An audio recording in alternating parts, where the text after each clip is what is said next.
Hi guys, this is Chris Pagentine for CPB Network. Today we've got a special interview and a special guest here today. We've got Maurice Taylor Jr. joining us. Maurice, tell us a little bit about yourself and your background in the game of basketball. Yeah, going way back. I think back to my father playing basketball when he was in college. So he had me when he was 20. I was real young. He always had me with him. I was the firstborn of 4 at the time. There's 8 of us now, but growing up there was 4 of us, 4 boys. Mm-hmm. And I was always with my dad, and he was playing basketball from what I remember as a child, like all the time. When he was like every chance he had, every opportunity he had to play basketball, he's playing basketball. He took me with him, and I was always there. And it kind of rubbed off on me. As a kid, I would do kid stuff, run around, play in the dirt, play at the park. But every once in a while, I'll look at my dad and watch him playing pickup or playing in rec leagues. And the very first time I realized, like, I really want to do that. I want to be able to play basketball. I want to do what he just did. It was when we was in his hometown, Medford, Massachusetts. Okay. And every Sunday during the summer, they would have like pickup games, him and his friends. Like they did it for like years. It doesn't happen anymore because I'm old now. But, yeah. That's how that goes. But back in the day when they was young and fresh, could still get up and down. They was they was going at it. And he took off from the free throw line and dunked on somebody. Whoa! And I was like, 4 years old at the time. Oh, I didn't know your dad had it like that. Yeah. Shout out to Maurice Senior. Dang. Okay. So he took off from the free throw line and dunked on somebody, and I think I was just sitting there and I was just so amazed. And I was like, I want to be able to do that. Me too. And then sometimes I would go to his games and watch him play and see the competitive and the passion that he played with. Yep. And then as I started to get a little bit older, and he had 2 brothers that he was growing up. They're both 7 foot. I remember one time we went to Philadelphia. He played at Temple. One of my uncles, his name was Keith Butler. He played at Temple. I remember going to one of the games and sitting in the balcony and watching him play. And I'm like, wow, this basketball thing is like, Yeah, once you feel that energy, you see all those people there, and you see your family down there. It's not so far away, right? Yeah. And so I was like, I think I like this, Yeah. I think I like it. And so, I didn't really know how far I wanted to go with it. Mm-hmm. I didn't until you just knew you were falling in love with it. Yeah, exactly. I was falling in love with it. But I didn't know how far I wanted to go with it until middle school, when they started to have like AAU tryouts and traveling and things like that. And that's when I was like, oh wow, this is really big. Yeah. There's a lot of competition. There's a lot of people, playing basketball that want to be good and want to be able to play against the best players. So that's when it started to come to me. When I started to think back to my dad playing basketball, I started to think back to my uncle, and I was like, all right, I started to make the connection, and I'm like, all right, this is what I had to do. And I told my dad, I want to be good. I want to be a great player. So, I would ask him things I can work on. He would show me certain moves. He would show me turnaround jumpers like the Kobe. Kobe. He had us watching Kobe a lot growing up, and it's unfortunate. Yeah. We'll get back to that about Kobe Bryant. Yeah, R.I.P. Because it's crazy. I didn't after hearing the news, the tragedy, I didn't know how much of a inspiration he was to me, how much of an impact he had on me. You know what I'm saying? Yeah. And at the same time I got the news, it was the same day I got good news about possibly moving up to a top league out here in Czech Republic. It's funny how that kind of stuff goes. Yeah, we'll get back to that. But so as I was saying, he had me watching Kobe Bryant, showing me different moves. He would tell me, make the comparisons of guys I need to watch and guys that had a similar playing style to I had growing up at the time. So he'd have me watch Penny Hardaway, Scottie Pippen. Yeah, and these are all great guys to emulate because their footwork, their skill set translates whether you're playing in the post, you're playing in the mid-range, you're playing in the 3. Those guys are great defenders too. So they just had all-around game. I think that was quite a great idea by your father for you to watch those guys. And I think I remember the first time he realized how good I can possibly be. Was one time we was at a YMCA, and I was in 6th grade, and I was playing with him and his best friend, and probably 3 other guys, at the YMCA. Sometimes guys that were just in the gym at the time. So I'm in 6th grade. He doesn't really know. Like I've just played basketball with my friends at the school, Yeah. And one day he took me with him, and I was a little bit older, so I was able to get on the court with him. And thinking back to it, I remember seeing his face. I did a move. I went down the lane. I did like an in and out, a move that he showed me, and then the guy recovered fast. But then I wrapped it around my waist, and then laid it up. But I didn't put the ball back on the floor when I wrapped it around my waist. So I took it's like now it's like a Euro step. Right into the flow with the two-step finish. Yeah, exactly. Yeah. And then he was like, "What?" 12 on a grown man. Hey, that's he said, tough. "What the heck?" Yeah. He said, "Okay." Yeah. And so after that moment, that's when I got introduced to the AAU thing. I would wake up like early in the morning, 6 o'clock in the morning, and take me to go work out with him. And I didn't complain. Like I wanted to play basketball. I was in love with it. Yep. And he was like, "If you want to be good, this is what you have to do." So he had me doing like the conditioning. They had a stadium, so we had to run up the stairs. He had us doing that. The track. We didn't really do weights a lot, but it was a lot of running, a lot of conditioning, a lot of footwork, jump rope, stuff like that at that age. And so then he brought a couple other kids around, friends that had kids around the same age as me. We got close and we started working together.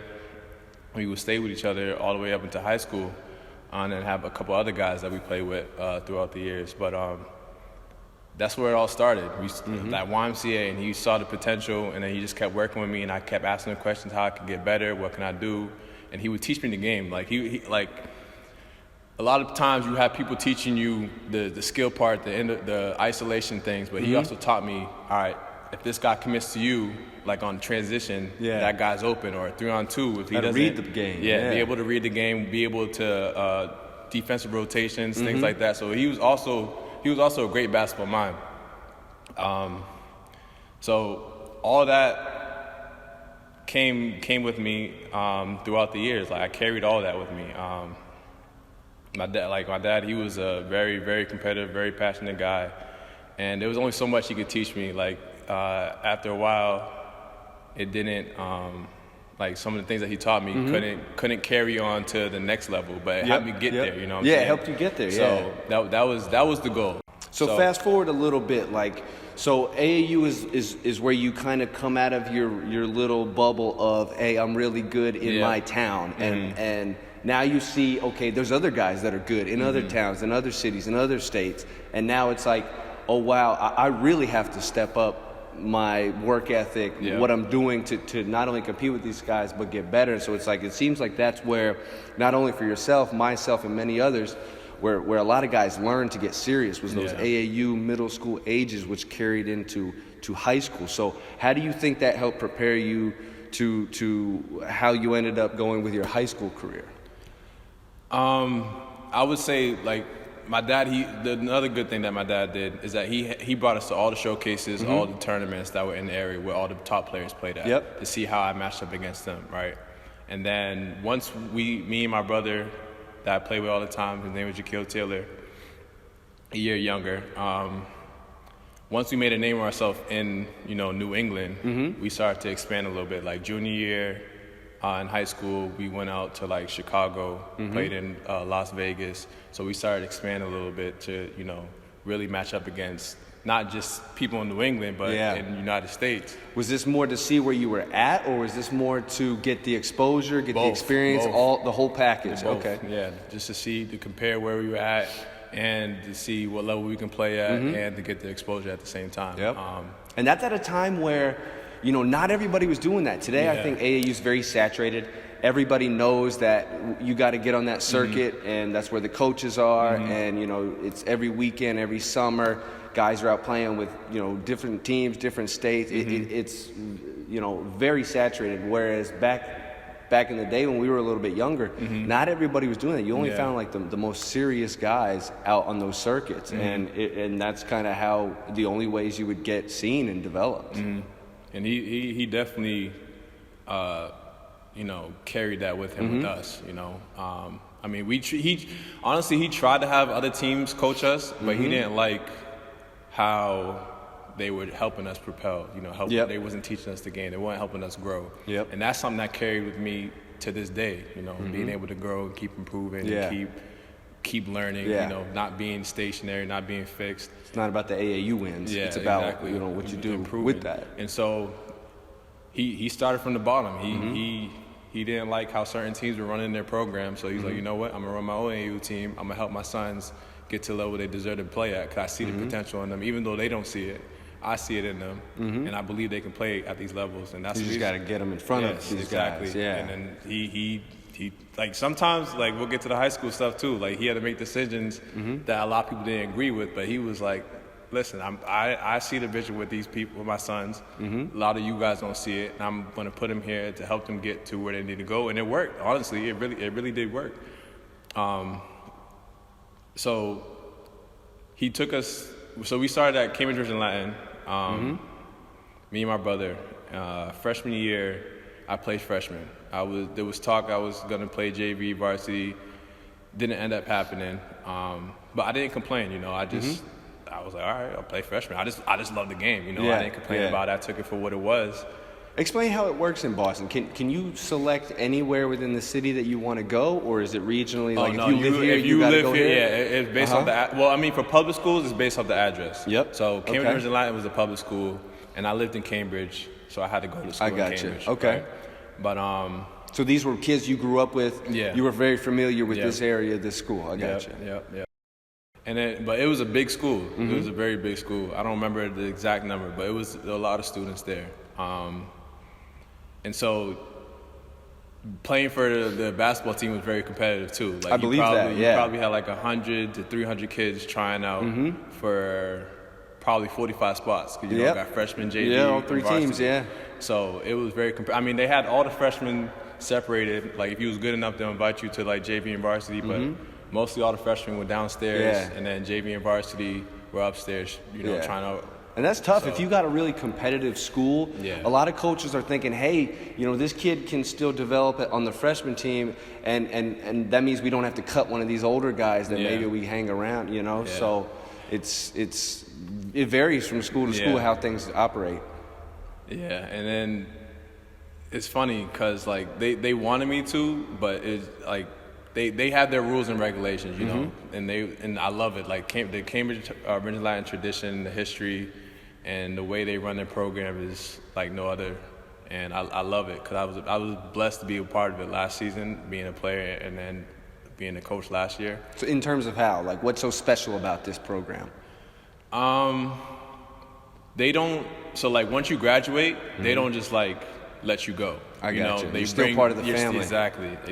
And then, like, even if like there was a fallout between you and coach, he would still, check in on you and still try to bring you around the guys, Like, there's no hard feelings, know. But he was like, he's a real old-fashioned coach, and that can be a good thing, that can be a bad thing. But the way he runs his program is great, and the love and care that he has for his kids is great too. It's just that's just awesome. Something you have to be a part of. Yeah, exactly. And so many kids have not had that opportunity. Yeah. They have a different high school coach every single year, and even at the varsity level, their coaches are interchanging. Yeah.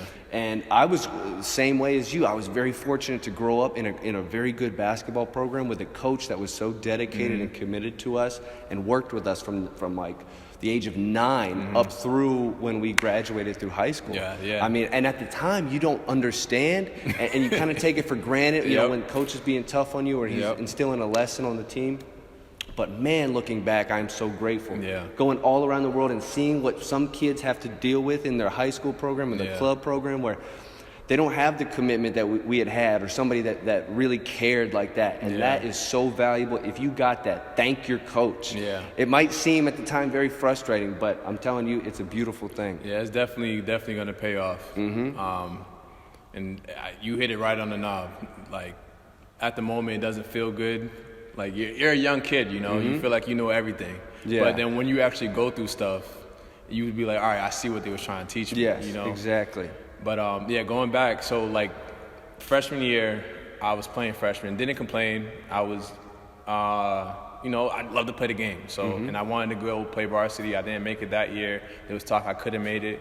And then it's funny though, because like, you have your friends at the time talking to you. Oh, I heard you been, because there was a freshman. There was a freshman that they was comparing me and him a lot at the time. He's one of my best friends now, but they was comparing me and him at the time because we were in 8th grade. We was going out in middle school, like on the basketball court. Nothing crazy, but like we was real competitive in middle school. And then there was talk that like, which freshman's going to make varsity? Because there was a rule they can only have one freshman that goes to varsity. Okay. And so.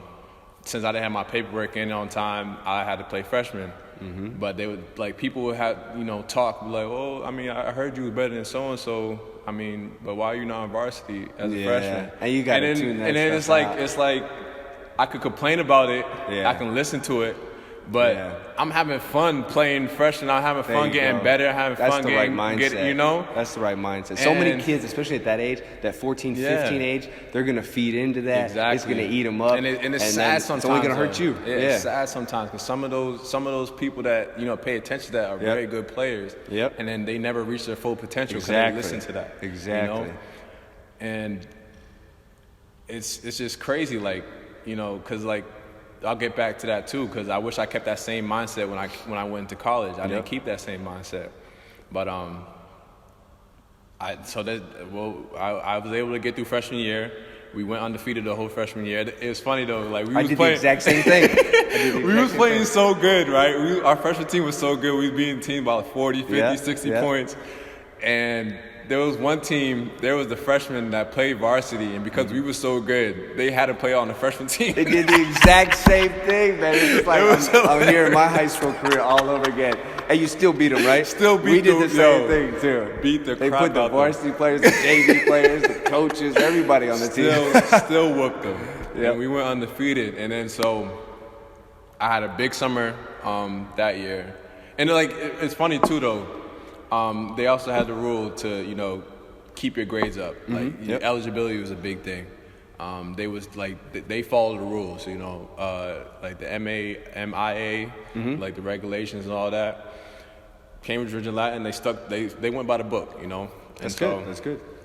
I made sure like when it comes basketball season, there's not gonna be an excuse for me not to play because I love to play the game so much. I don't want to have a reason not to play. Yeah. So. During the basketball season, I made sure my grades were always good. Like that's probably the best time my grades were every year. Like 3.5, 3.6, up to the 4 sometimes. There you go. So after my freshman year, that was like a big summer. Because our varsity team didn't play too good. Okay. That my freshman year. So it seemed like you had a really good class. If you guys went undefeated, you had some other good players around you, and y'all were ready to step up and take more responsibility. We was also very close. Like there was no bad blood. Nobody was hating on everybody. Everybody played well together. Everybody was rooting for the next person. So the energy was really, really, really good. And the separation came during the summer though, because I was like, all right, I'm playing freshman. I love y'all, but listen. Now it's time to play varsity. Like freshman was cool, it was fun, but now I want to play against the best. Yep, I understand. So I see you got the mindset transition. Now, how was your development? Like, did you get taller? Did you get bigger, stronger? Did you get faster, more athletic? What was your development looking like at the time? I don't really remember. I mean, I probably got a little bit more athletic, but what I remember is like I was literally outside in the sun, because that summer was hot, 95, 98 degrees. I was out in the sun every day, just putting in the work, from 9 to like 9 o'clock at night at a park down the street from my house. I was there all summer. Like camps would walk by, a couple guys I know, yo, Bo, what's going on? I'm like, yo, what's good? And I'm just still working out. Like I would take a medicine ball with me, like do lunges in the heat, and it's crazy. I don't know how I didn't pass out, because I would really be out there from 9 to 9 without any water. Like, I really don't know.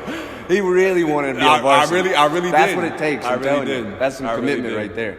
And it was like day in and day out. And then we still had AAU stuff. We still had, in Cambridge, they had a summer basketball league. Okay. So I really separated myself from that too. So I was like the goal, so like after being on freshman and seeing what it takes to be on varsity, and then going through tryouts, because tryouts was tough too. So going through all that, now I had a taste of it. Now I know what I have to do. I was like, there's not going to be an excuse for me not to play varsity next year. I don't care. It's not. That was my goal. And so next year I came back, no question, sophomore. I was a sophomore in varsity.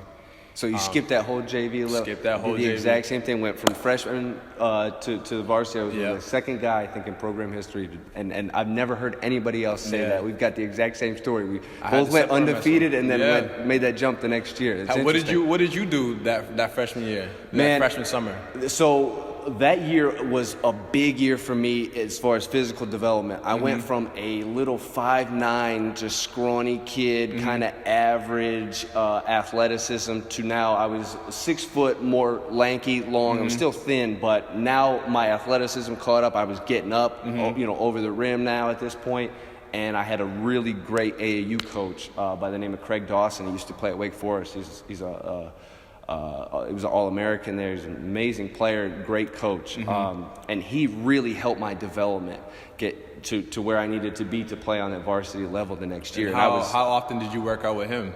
We had practice, I think, 2 to 3 times a week normal with AAU. And then I also had 2 to 3 practices with my high school. Again, my high school coach was very involved with us. So in the summer, we were doing practices, workouts, conditioning things.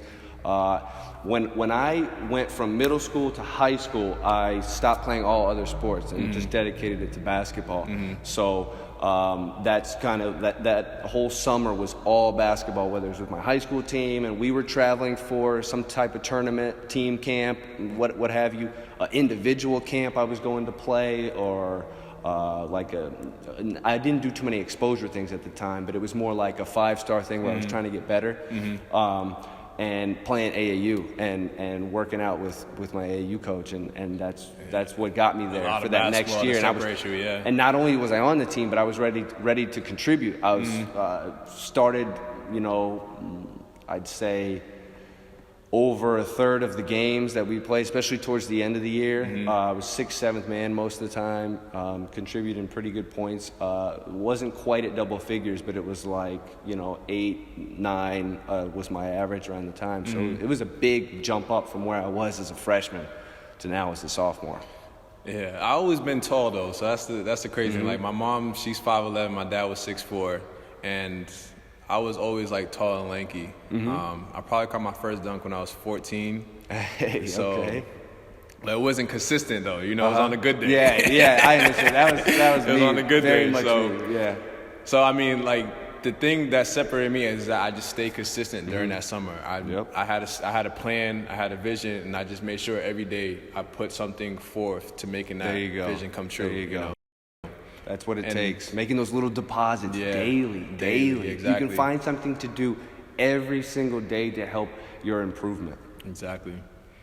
We'll get back to that too. We're just going down memory lane right now. So unfortunately though, I made varsity my sophomore year, and then my very first game, I played okay, but I was nervous, and the nerves played a big part in affected me. And I remember I told the coach that, and ever since then he was like, all right, and I never really got playing time after that again. But at the same time, I didn't get bent out of shape. I told him the truth, and it sucked. It was rough, but it prepared me, because now it was all right, I can't let emotions control what I'm trying to do. You know? That limited me. It stopped me from reaching my full potential. Yep. And sometimes I wish I told him I wasn't scared, but that's okay. Be honest with it. Right. Be honest with yourself, more importantly, I think, was the good thing. And not only just being honest, but now, you recognize what is holding you back, and now you're talking about trying to attack it. So that's that's some mental maturity, that's some mental growth right there. You're seeing an obstacle that you can control. That you can figure out a way where you can get past it, where it doesn't affect your performance, and then you put that into play.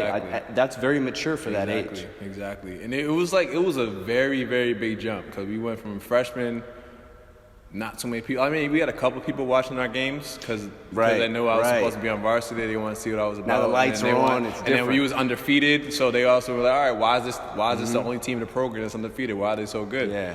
And so now, when you go from freshman to varsity, the light is just different. You know, we had the warm up music or the warm up line music. You had the crowd was bigger, it was louder.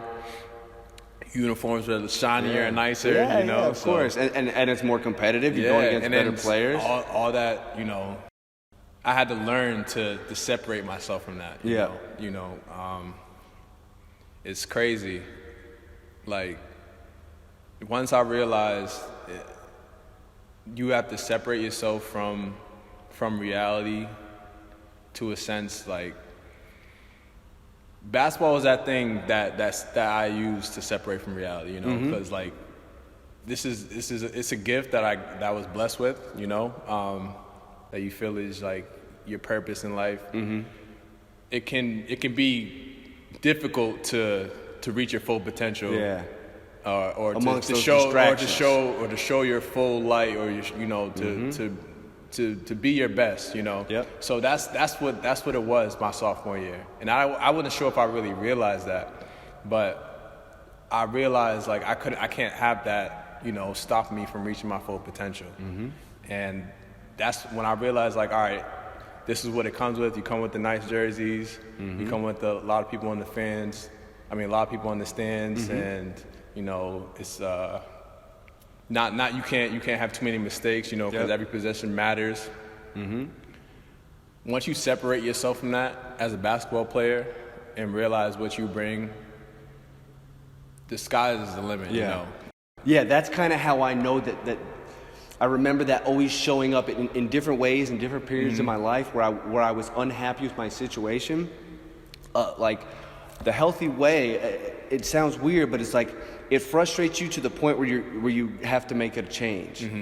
And so you don't see any other way of doing it. It's just you have to figure out a healthy way of getting around it, because you won't let that beat you.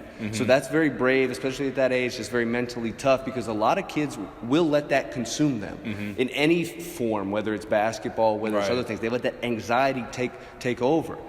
And so, you know, to find a way to kind of to push past that is a big.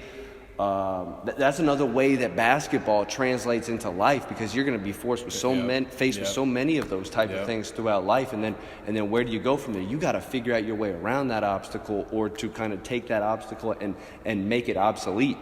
You know, so that's a very, very mentally tough way of looking at it, whereas a lot of people kind of fold in those situations. That was one of my dad's favorite lines when he was coaching us for AAU. It's like basketball reveals character. So whatever, if you're cheating out here, you're cheating yourself with these drills, with these workouts, you're going to cheat yourself in the real world. If you're not giving your all, if you're not playing confident, you're not doing this, you're not doing that, that's going to show when you go, you know, for a job interview. Like if you're not able to compete for a position at a camp or an exposure tournament or things like that, you let somebody else take your job. Like, it's the same thing. That's what he loved to do, because he's a businessman too. So he loves to make that connection between basketball and business. And it's funny that you say that, because that's what he loved to preach growing up. And my brother loves to say the same thing. Like I said, Juco, he loves to use that same quote, and he says it like almost every time I talk to him. So that really stuck with him. That basketball reveals character. It does, definitely, and it can also help build it. You know, you have people two sides of the coin. They say no, it doesn't. It builds it, or no, it reveals it, or something. I think it can really do both, because it depends on the age of when you're starting, when you're learning certain lessons. You know, and at some ages too, don't get discouraged. You might be a young kid and you faced with one of these situations, maybe going and playing in an AAU tournament when you got the other teams there, the parents, it's a little too overwhelming for you at that point. But maybe, you know, you take those years to not only develop your game, but work past those things, and now say, you know, 2 or 3 years down the line, you've worked past that. That's something big. That's a skill that you've not only achieved in the game, but in life too. Go back to memory lane. So sophomore year, it was rough. I had a battle of emotions, but I was in the position to play varsity. And it's funny though, because like I was young enough to play JV and varsity. they could have moved me down. They could have had me doing both, you know. Yeah, playing JV and swinging varsity, back and forth. But they didn't do that. They had me stick with varsity practices, and I honestly I didn't know why they did that, but I'm actually glad they did, you know, because to be able to learn from the older guys, learn from the coach, you know, because like even though it was just nerves, that's something you can get past, you know, with maturity as you get older. As you start, like I said, as you start to make the separation between what's real and what you bring, and you know what really matters, you know, like because honestly, the people in the stands, like they're not always gonna be there because there's opportunities there's points in your life where you're in the gym by yourself shooting, you know, so you have to carry that same feel when you're working out by yourself when you play in the game, and yeah, that's a confidence thing. I remember, it's funny, it sounds a lot like me my sophomore year. You know, my first couple games checking in at home, this did not bother me on the road. I could go on the road and play just fine, but our home crowd, I wanted to play so well for our home crowd, all these people that I knew, parents, students, stuff like that. I remember every time, it was probably my first 4 attempts from 3 were all air balls my sophomore year. You know, I couldn't find that confidence. Every time I got it, I was thinking about, I was sensitive to what was around me. Instead of just feeling, you know, like I'm going into a normal shot, just get in my rhythm and be locked in.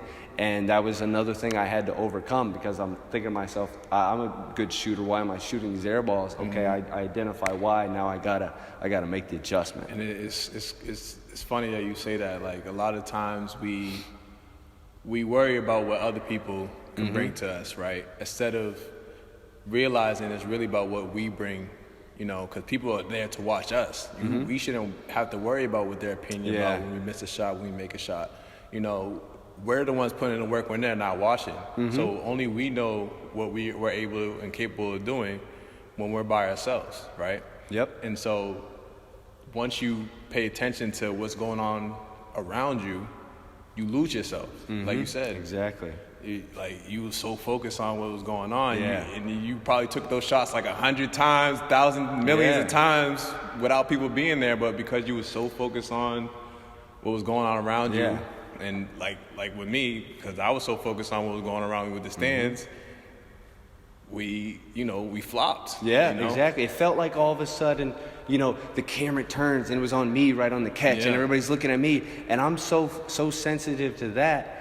I'm not in you know the mix of the game, and it affected me, and I had to be able to kind of to lock in and tune all that outside stuff out. It's also important to go through those experiences too, though, because for sure. if you don't, you won't know what it feels like. For sure. Because everybody goes through it. We're human. You know, we all deal with nerves. We all deal with anxiety. We all deal with fear. So when you do come across that, and you fail the first time, or not fail, but learn from it, how do you respond the next time? You know.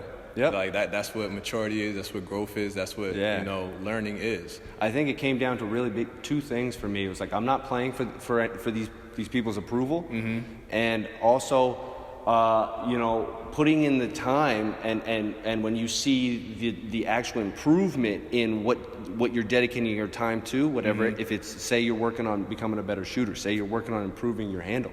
So seeing that and it becoming you're so confident in your new moves and things you've been doing because you've done it over and over and over and over again, and it's like becoming second nature to you, that you're able to kind of transition into the game. Because if you're not confident in it, you haven't done it 1,000 times. You know what I mean? You're going to be too scared to use it in the game. So that was another thing. Like, hey, I've done this 1,000 times. Like I can do this. Just be confident in those reps that you've done, you know? And I think that's where the confidence does come from, is those thousands of reps that you get up. Yeah, being persistent, being committed, you know, putting in that work. You know, like consistently. You know? Exactly. And doing it with a purpose, though. Like there's you can like do it, but you're not doing it game speed. You know, you're not doing it effectively. You're not doing it to get the guy off balance. You're not doing it to get in the lane and create for somebody else. And therefore it won't translate. Yeah, exactly. You need those game reps to develop the confidence in it. Exactly. Otherwise, it's just something you're doing and kind of wasting your time, and you're never going to be able to do it in the game.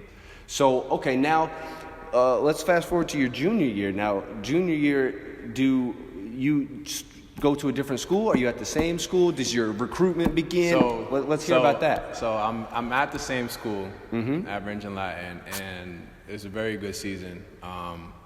We went 19-1 for the regular season. So we was second in Massachusetts at the time for Division I public school, and we was the favorites to go to the state championship and play against St. John's Prep. At the time, they had Pat Connaughton.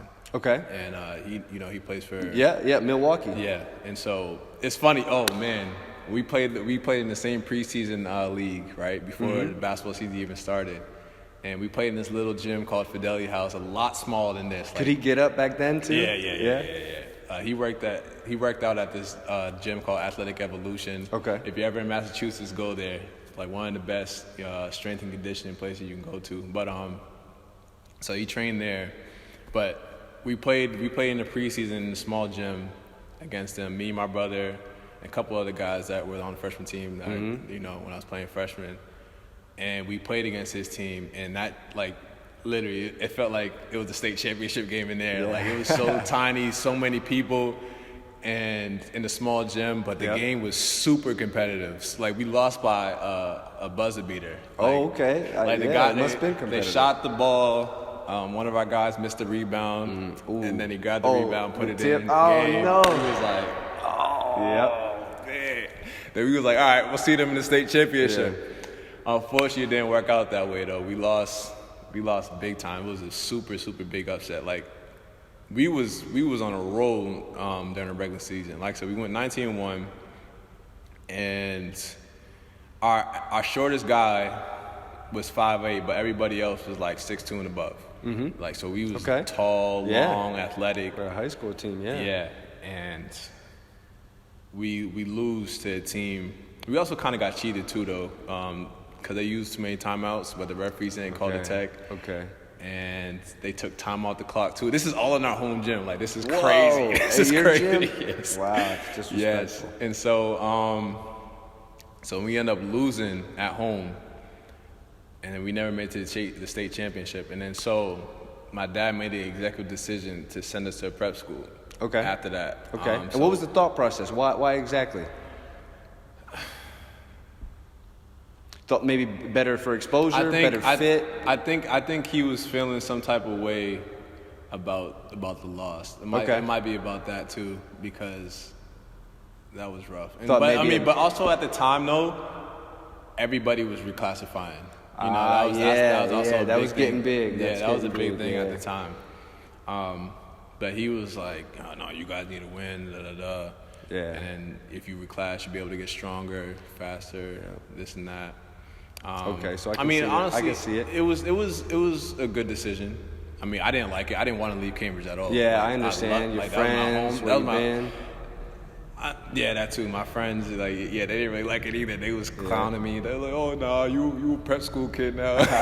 Like they was just joking, but it was rough. And I was like, you guys know I didn't want to leave, but so we go to Beaver Country Day. Me and my brother, completely different environment. So like Cambridge and Latin is very diverse. You have like. It felt like almost like United Nations in there. You had your Asians, you had your Haitians, you had your, Brazil, Portugal, Spanish, Puerto Rican, Dominican. Like it was really very, very, very, very, very diverse. It was crazy. And then you go to Beaver Country Day, predominantly white, and then you got two. I was probably like 6'4" at the time. My brother was probably like 6'7" at the time. Black guys just walking down the hallway with predominantly white kids. And so how was that experience? Was it very new? Honestly, kind of like getting a lot of strange looks. How'd you deal with things like that? At first, yeah, I definitely got a couple strange looks. Did that feel weird? Were you used to that? No. Because honestly, like I said, like Cambridge is so diverse. I was able to adjust to the environment. Okay. You know. Yep. But like once, like the kids, a lot of the times the kids there were like really good kids though. So like they would look at you, but then they would speak. They wouldn't just look at you and start whispering to their friends. Okay, so you had a good social life there, a lot of friends. Yeah. Good. And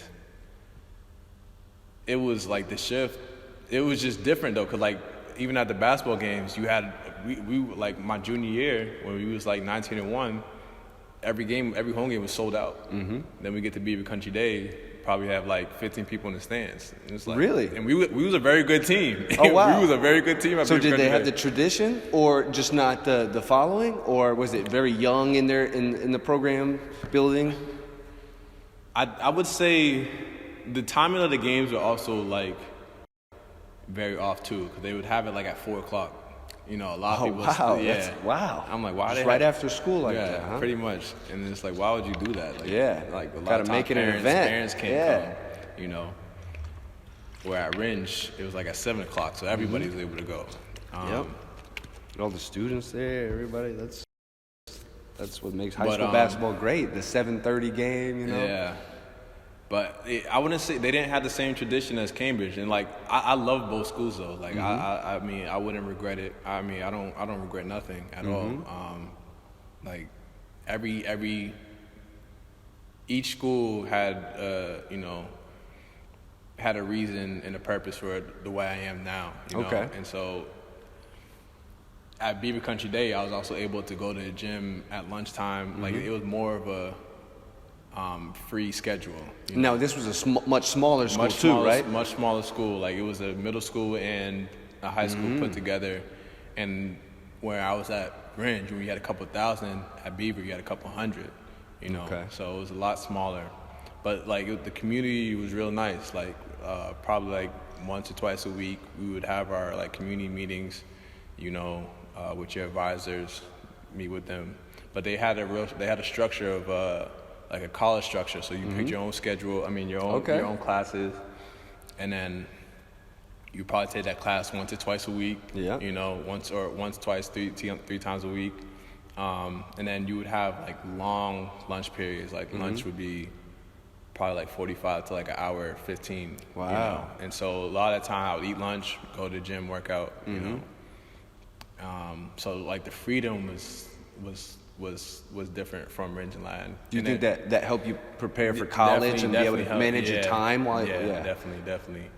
And that was a very, very positive thing. And Cambridge, Ringe and Latin has made that transition, but at that time, during that year, it wasn't like that. Okay. So, and there wasn't as much freedom. You know, I couldn't get in the gym as much as I wanted to. Gotcha. But I mean, I was in my hometown, so I had ways to work around that. I had gyms down the street from my house I can go to, or gyms in different areas in the community I lived in that I can go to.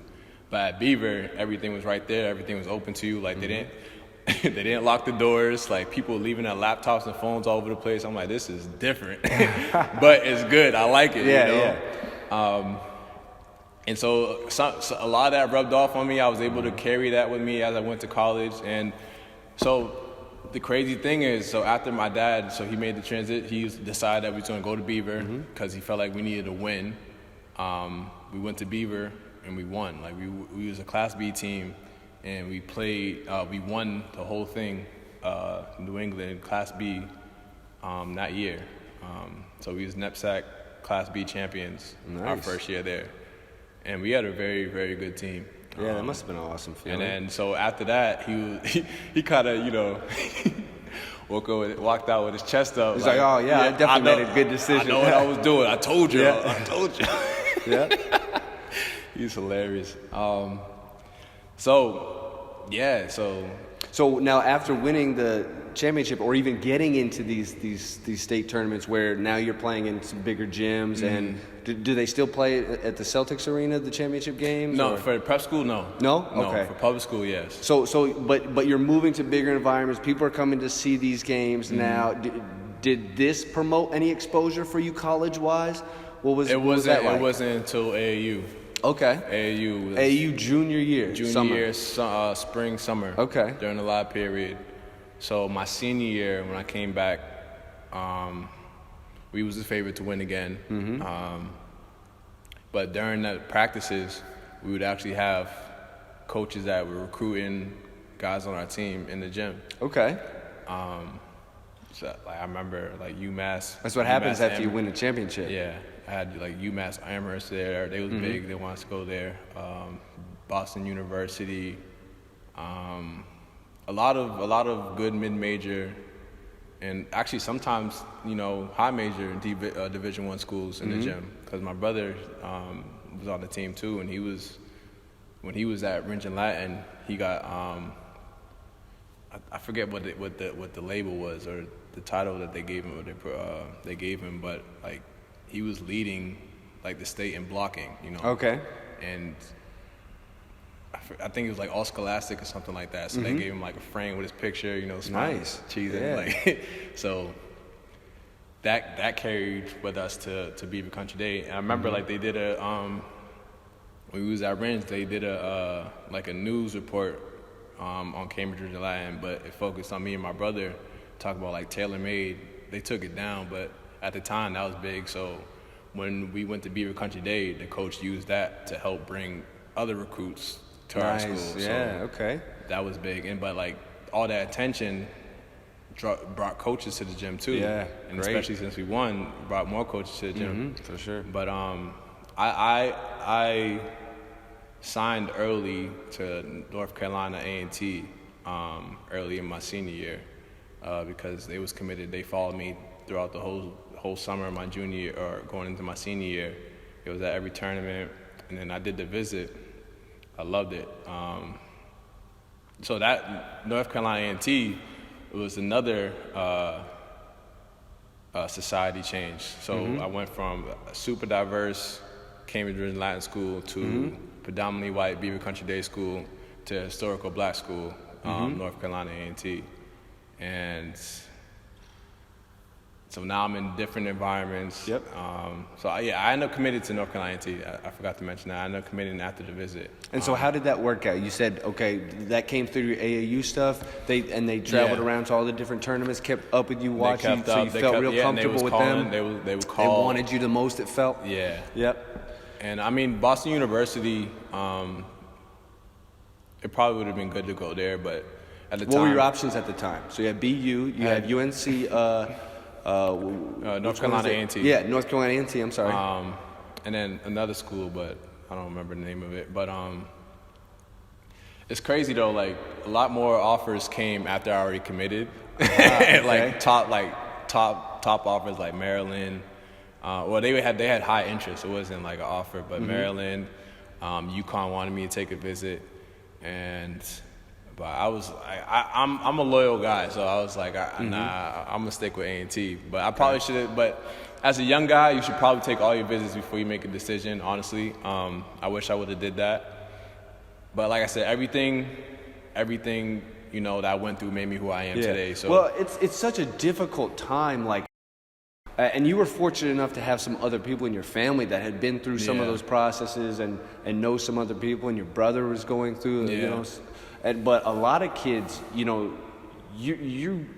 basically you're like fighting so hard for these years and years and years to get these offers, and you're going to tournaments, you're trying to get better, you're so focused on that you haven't really like been taught or sat down and to think about what the actual process is of recruiting, what your options are, like how many visits you get and how much time you have to make your decision and when you can wait to and things like with the eligibility center and do I qualify?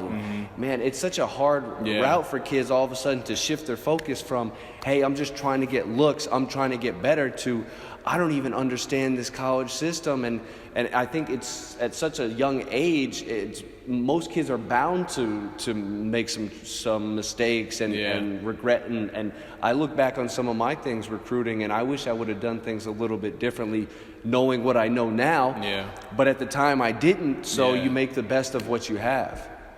But I also think like.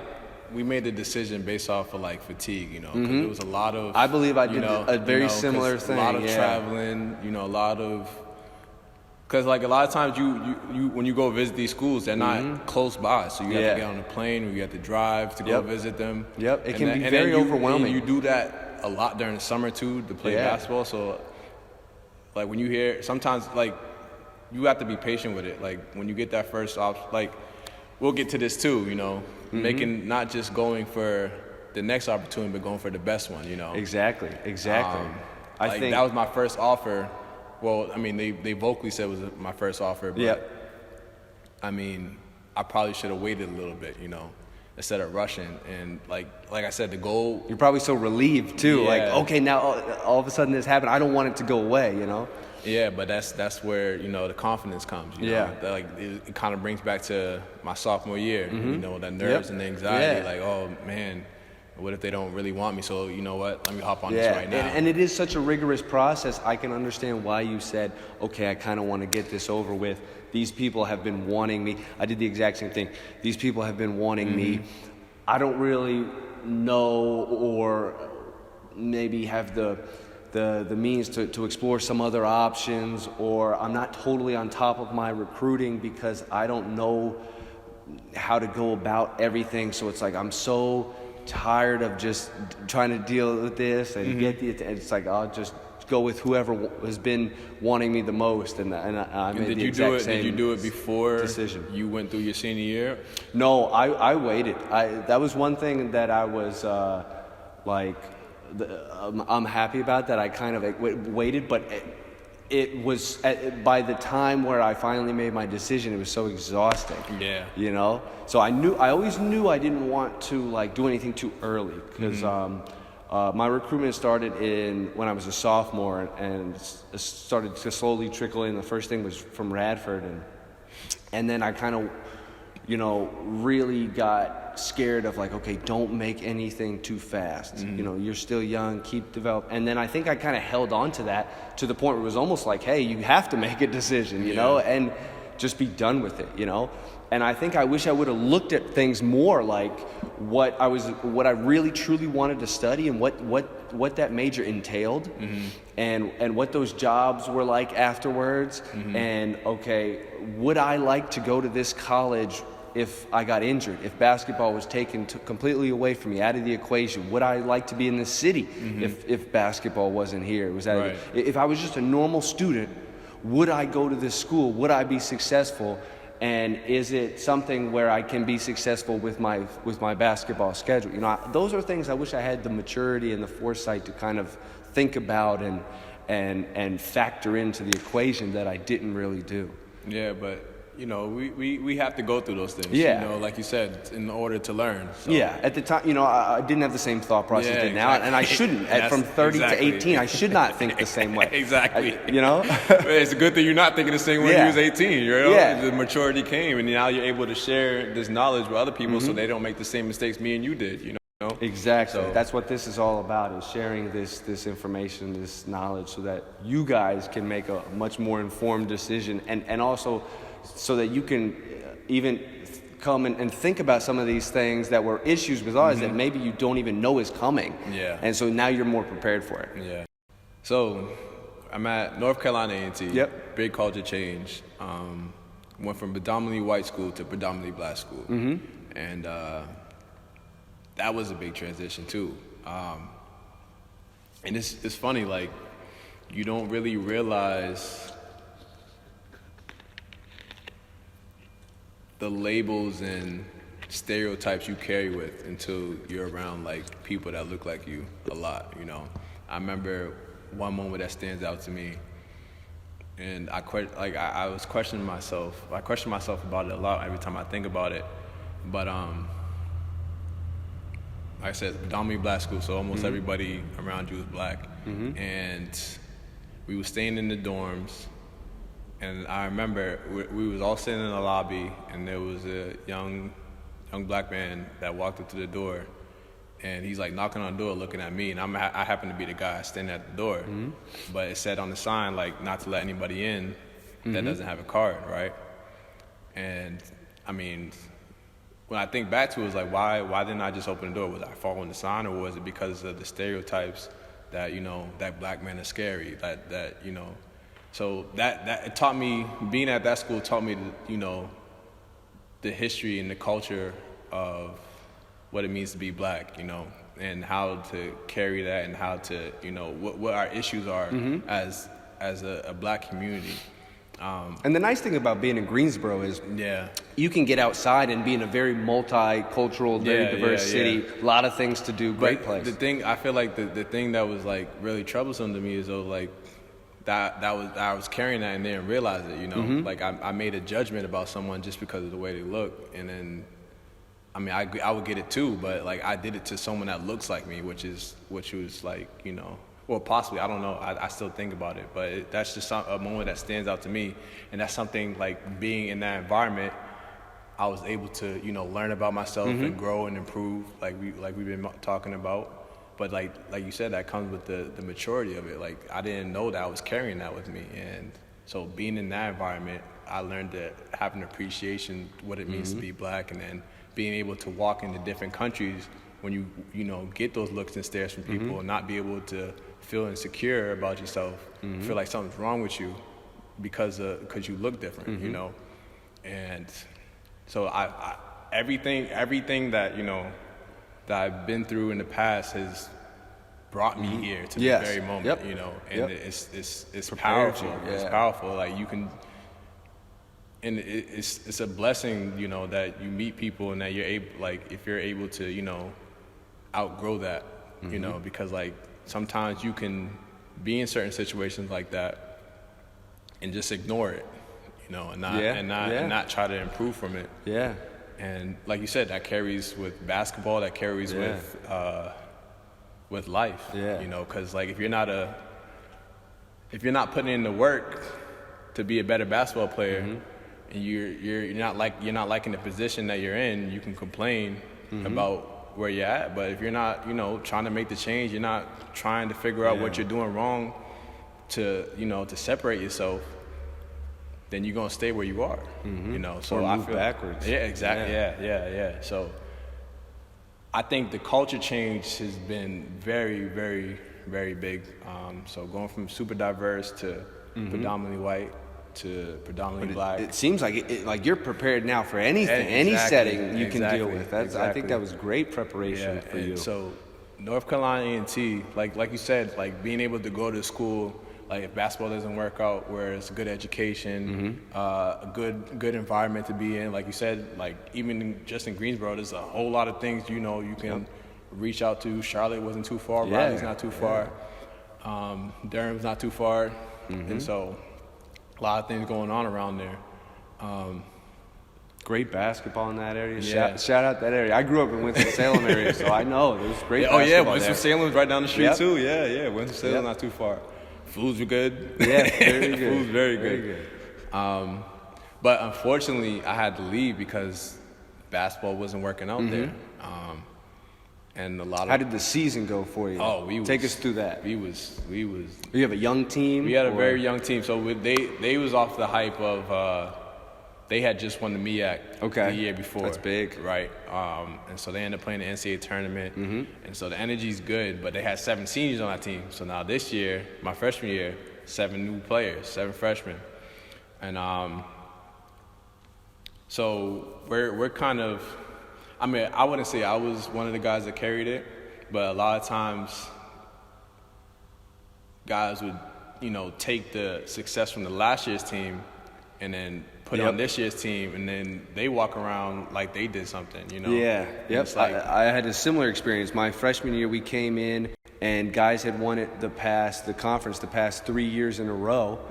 And, we're technically a part of the new team, so we're going through the process with these guys. They're getting the rings, they're going through the ceremony, getting celebrated. And if we didn't have such a great culture in our program, that could be toxic, could be deadly, because you're right. It gives you this undeserved sense of you're doing something, or you've done something you haven't yet. Yeah. And so we were fortunate enough that we had still strong leadership, and we won it again that year for the 4th consecutive year. So we actually did something. It was more for us like the older guys. dangled the carrot. They wouldn't let us think that we did something. They would say, no, you haven't done anything, but this year we're going to do the same thing. If you want to be a part of this, this is what it takes. How many young guys did you guys have? Ooh, we had quite a bit too. So, because they had lost some. The good thing was we had the sophomores and the juniors that were moving up. So those were our leaders. But they had a lot of seniors that now were gone. So we pulled in. We had 6 core freshmen that were pulled in. We just had lucky that the rest of those 6 to 8 guys were sophomores, juniors, seniors, and they had a lot of experience and being in a very good program, you know. And we were able to do it, to repeat it again. But if we had any less leadership, it would have busted. Yeah, it kind of balanced out for you guys too, though. Because like, you know, you said it was like 6 freshmen and like 6, 8 upperclassmen.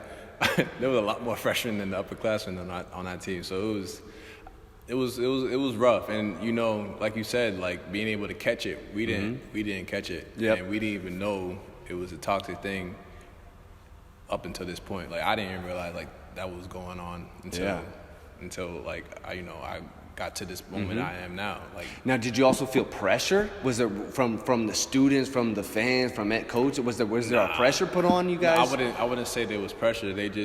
I would say they was kind of like sitting back to see what we was gonna do. Okay. You know, it was like, all right, you guys do this big talk, okay. And then once we didn't, live up to the talk that we was, So how did it go? What did you guys do that year? We did not do good. We probably won like 8 games probably out of like 32 or something like that. So we lost majority of our games. Sounds like a typical young team. Yeah. I mean, but the year before they did the same thing. They with the 7 seniors, they won like probably like 8 to 10 games. But then when it came to MEAC time, that's when they just came went together. on a crazy run. Yeah, and so that's the best ball. That's what we kind of pride ourselves for. It doesn't matter. These games don't matter. We losing. That's all right. It only matters when we get to MEAC or the playoff time. That's true. You want to be playing your best basketball at that time, and if you're not, we didn't really get to that point. Yeah, because like you said, it was toxic, and we never really caught it. No one really spoke on it, and we was living off that hype, like we did something, and so it didn't work out there. And it wasn't. I mean, I'm not trying to speak bad. I'm just telling it how it is.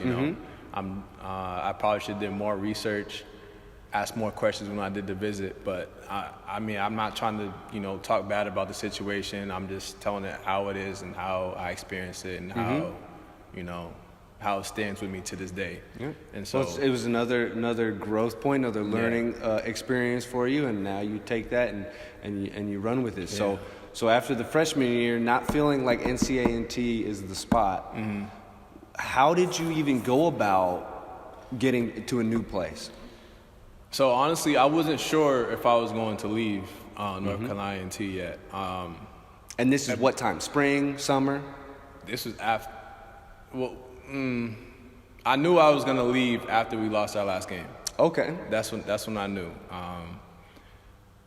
But I mean, I was still weighing out my options a little bit. I did like the pro-con list. Like, what are the pros if I stay here? What are the cons if I leave? And there was a lot more cons, and there was just like a lot of promises broken. We wasn't able to get in the gym. I mean, I'm sure things changed now because they're doing good. They're doing very well this year. Yep. But at the time I was there, like, we was getting kicked out by security, so it was hard to get workouts in. And as a friend, speaking about how I was trying to get to varsity, I brought that same mentality, that same hard work, that same determination. I was always trying to get in the gym. Every opportunity I can get in the gym, I was in the gym. And the guys on the team, they saw that too. But I didn't care if my minutes decreased. Like, when I first got to North Carolina A&T, I was like 6th, 7th man.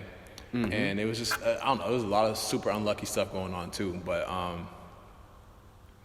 like my first game, I probably had like 2 points, but I led the team in every other category: rebounding, steals, assists. And then my second game, I got in foul trouble, and so I wasn't playing as much.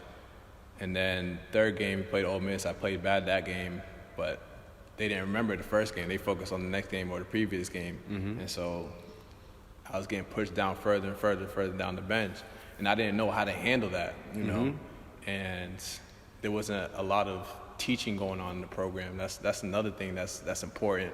You know, going somewhere where you're able to be taught, be able to learn, and continue to grow. Like, I'm gonna keep saying that. Like, you mean like as a player, you felt like you were very static. As a man too, though. Not even, not even just as a Both player. are extremely important. Exactly, and I love North Carolina A&T overall was probably like for like social life, education, basketball was the best school out of all three schools. Very good school. Yeah. But just because basketball didn't work, it was like I can't stay here because like I want to play basketball. This goes back to what I was saying. Like I love to play the game. Yeah, and it's not working out there. It's not working out there. I can't get better. Like it's one thing. Like if I didn't, it's one thing if I wasn't getting a lot of playing time, but I could still get in the gym. That's different. You know, I'm all right. Okay, I'm not playing, but all right, I have control of being able to get better, you know, but that was getting taken away from me too. That's a great way to look at it because I think so many kids just focus on like, oh, I didn't get the minutes I wanted. I didn't have the role I wanted. I didn't score the points I wanted. So now I'm transferring, and they do it so quickly and so hastily. I think that's a great way to look at it. Like, okay, even with the fact that I wasn't getting necessarily the playing time and the role that I wanted, if I have the opportunity here to really work on my game and grow and get better, and I feel like that positions are always competitive and non-static, then that's a good environment to kind of build in, and you need to maybe wait your time and do your grind and not necessarily fly the coop so quick. But it seems like that wasn't available, so it seems like for you to grow both as a person and both as a basketball player, you needed a new look. Exactly.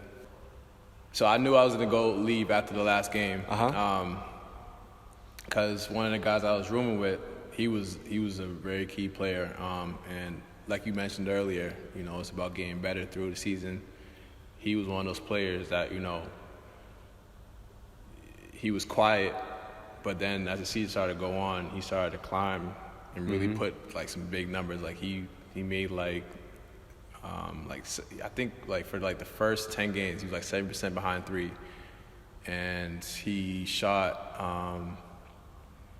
probably like 18 free throws a game. So he was really well getting to the basket. Yeah. So he can really score, and he just had a super high motor. His name was Rashad Pack, and he ended up going to Maryland next year. He played in Canada too. Yeah, he was very talented scorer. Good mid-range shot. I remember watching him play. Good athlete. Very good player. But then he gave me some key information, like, you know, saying that it wasn't going to really work out. You know, he like, I don't want to say too much, but he was saying like you should probably leave, right? I'll just say that. Because he got some inside info. He got some inside information, and he's like, you should probably leave. And I trusted him, you know. He was real honest, real genuine guy.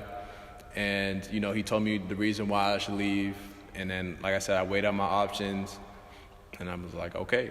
And so I called my dad. He wasn't too happy about, you know, the whole situation at North Carolina A&T, because he, like I said, he's big on growth too. That's something that you know that sticks with me to this day, and he didn't like that, you know, I wasn't getting better, especially when he watched the games. He saw that I wasn't confident. He saw that like the lack of, you know, competitiveness. So I mean, I would say it was still competitive, but I wasn't as aggressive. Lack of aggressiveness. So when I told him, I was like, yeah, I think it's time to go. He was like, all right, cool. So we went on the whole transition again of like it was AAU, traveling, but we would reach out to schools now. So we're calling schools. Okay, so you're calling coaches. We're telling them the situation. I think I was only able to get one. No, I was able to get two. Two Division I individual tryouts to schools. Okay. Actually, no. One was an individual tryout. Another one was like I was, you know, trying out in front of the team. So I did an individual, and then I, you know, play against the guys. And what schools were these? So the first school was Robert Morris. And I was really hoping I could go there. In Pennsylvania, right? Yeah. I was really hoping I can go there. So me and my dad go there because he said he had a friend at the time that was on the coaching staff. And so it was the assistant coach. I forget his name, but he put me through an individual workout the first day I was there, and he liked what he saw. And then the next day, I met the head coach, Coach Tooley at the time, Real good guy. I loved what he was talking about, and I loved that he was talking about developing his players. That's what he's big on, you know. And then he's like hands-on with his players when he developed. Like he'll be in the gym with the guys, show them footwork stuff, things like that. And he was like a real young guy, you know. So he was still active, so he was still slimmed down. So you could tell that, you know, he would probably keep up most times. So I loved some of the things he was saying, and he loved watching me play. He thought I can really add to the team.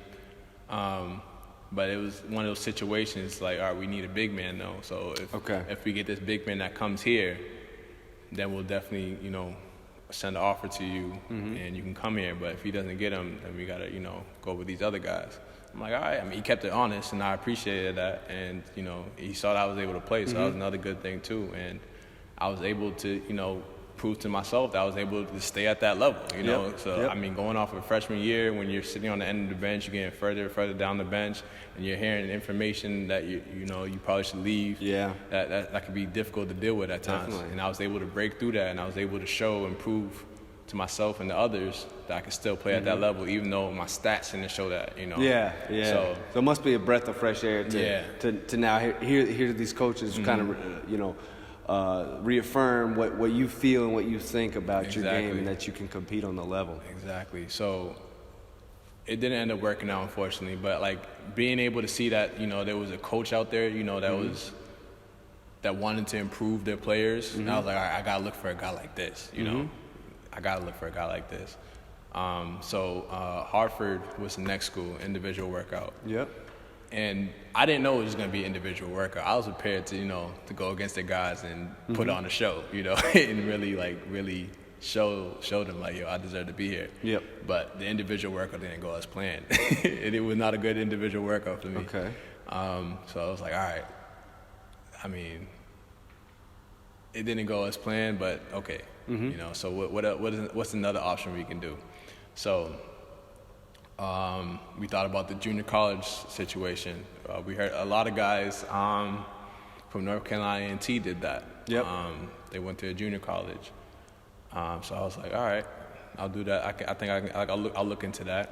And then I talked to my dad about it, and then he reached out to some people. And then there was a Massachusetts guy, one of my favorite coaches, Coach Carmentino. He's a Springfield, Massachusetts Springfield guy. Or Springfield, Massachusetts guy, and he was in Western Texas College at the time. And Western Texas College, they played in the #1 Juco conference in the nation. So that was a really good look too. So that really gave me a reason to go down there. It's mostly a Texas conference, right? You got what, Ranger College? Are they in that? No. I don't know. I mean, we were supposed to play them. But you had South Plains, Midland, Odessa. Very good league. New Mexico. Good football too. Yeah, we didn't have a football team though. But yeah, football was big down there too. Not in the town I stayed in though. So we'll get to that. But so we had the connection to like Massachusetts guys, right? My dad knows some people. He called them. Guys he grew up with, guys he played basketball with, and then guys that we know that would see us play when we was younger, you know, when we did the AAU tournaments. So we had connection to that. These are connections like 2-3 years later down the future that we still kept, you know, and then guys that, you know, remember us and then remember, you know, how we carried ourselves, you know, because there's guys that you remember that you know. Big. I think so many kids don't understand that. They live right here right now, and they burn so many bridges, and then it comes full circle, and eventually they're standing on that island. And you know, if they would have made a better relationship with a coach, maybe he would have given his word for them. Or now that coach, you didn't realize it. Now he's in a position where he can offer, you know, a kid a spot on or a scholarship or something, and he knows what you're about. And it's not about the right things, you know. So that's one of the most important things I can tell you, man. It's like your character speaks so highly of you, and if as soon as you burn a bridge, man, it can really sit you on that island and really limit your opportunities and your options. My dad didn't do everything the best way, but he like some of the things that he taught us and the morals and values that he taught us was important, and still, you know, carries us and got us to where we are now and got us to where we need, like, you know, he wanted us to go. But it carries with you, and, you know, you don't realize how appreciative of it until, like, you get older, you know. Like, I'm super appreciative. I didn't even know, like, that stuff played value. Like, I would hear him, and I would listen to him, and I'd be respectful. But those connections are important, man. You never know. Basketball is so big with your networking skills and your connections that you make, and you don't really want to like let some slip away or tarnish any of those relationships. And then people move all the time. Yep, they you take never different know positions. Where somebody's They go. know other people. They get stuck. Like, say you, like, there's a guy you really connected with. They really like your character. They like how you play. Say they're at Division III school, they can possibly be at Division I school. Yep. And I mean, like, honestly, divisions doesn't really matter, but, like, if that's something you really want to do, being able to connect with and talk to different people and being able to, you know, to show them who you are. Hold on to really solid like relationships where coaches or somebody that they actually know you. They know your character and have seen you play and can vouch for you and will vouch for you. That is so big. Young players, young people, you really have to understand that can make or break you with a lot of things. So that's how I ended up getting to Western Texas College. Coach Carventino, he was the assistant coach at the time though, but he was able to put in a good word, and he was able to you know, have me talk to the coach on the phone and get me excited about going down there, because at first you're probably thinking Juco. Yeah, like I didn't know how to feel about it, and it's like I know like Juco sometimes. You're at the D1 and now you're going to the Juco. I can see how that would be kind of like. And then you can sometimes you don't know what kind of players you're getting, what kind of teammates, what kind of guys you're going to be playing against, because sometimes you, like, I also heard stories about junior college that you can possibly be dealing with guys, you know, that don't have high character, and they're going to junior college to, you know, prove that they have high character, prove that, you know, they can do well in the classroom. They've made a lot of mistakes, and now this is like their last chance. So you don't really know what you're getting. Yeah. And so, but what you do know, 100%, is that everybody that goes to the Juco is hungry as hell. We was gonna get to that. It's all about development at the Juco level. We was gonna get to that. And so, like I said, after the Robert Morris visit, I realized I needed to be with a coach that's focused on, like, growing their players and developing their players. And so when I got to Western Texas, the coach was Coach Silver at the time. Coach Carventino wasn't there. It was during the summer, so he was probably back home. But, like, being able to, you know, get that phone call and have that connection, that was good. So me and my dad, we flew down there. And he was working in Texas a lot, too, so he was real familiar with the area, too, so that was good, too. But so we go down there, try in front of the coach, and I loved a lot of things he was saying. I loved the vision that he had with our team, and I loved, like, the rules and values and morals that he was preaching, that he wanted, you know, the guys to carry as, you know, as his team, you know. So we go to the workout, and it went very well. And I think the Hartford workout prepared me for that too, because they told me it was gonna be an individual workout. I made sure, like, I make sure everything's on point.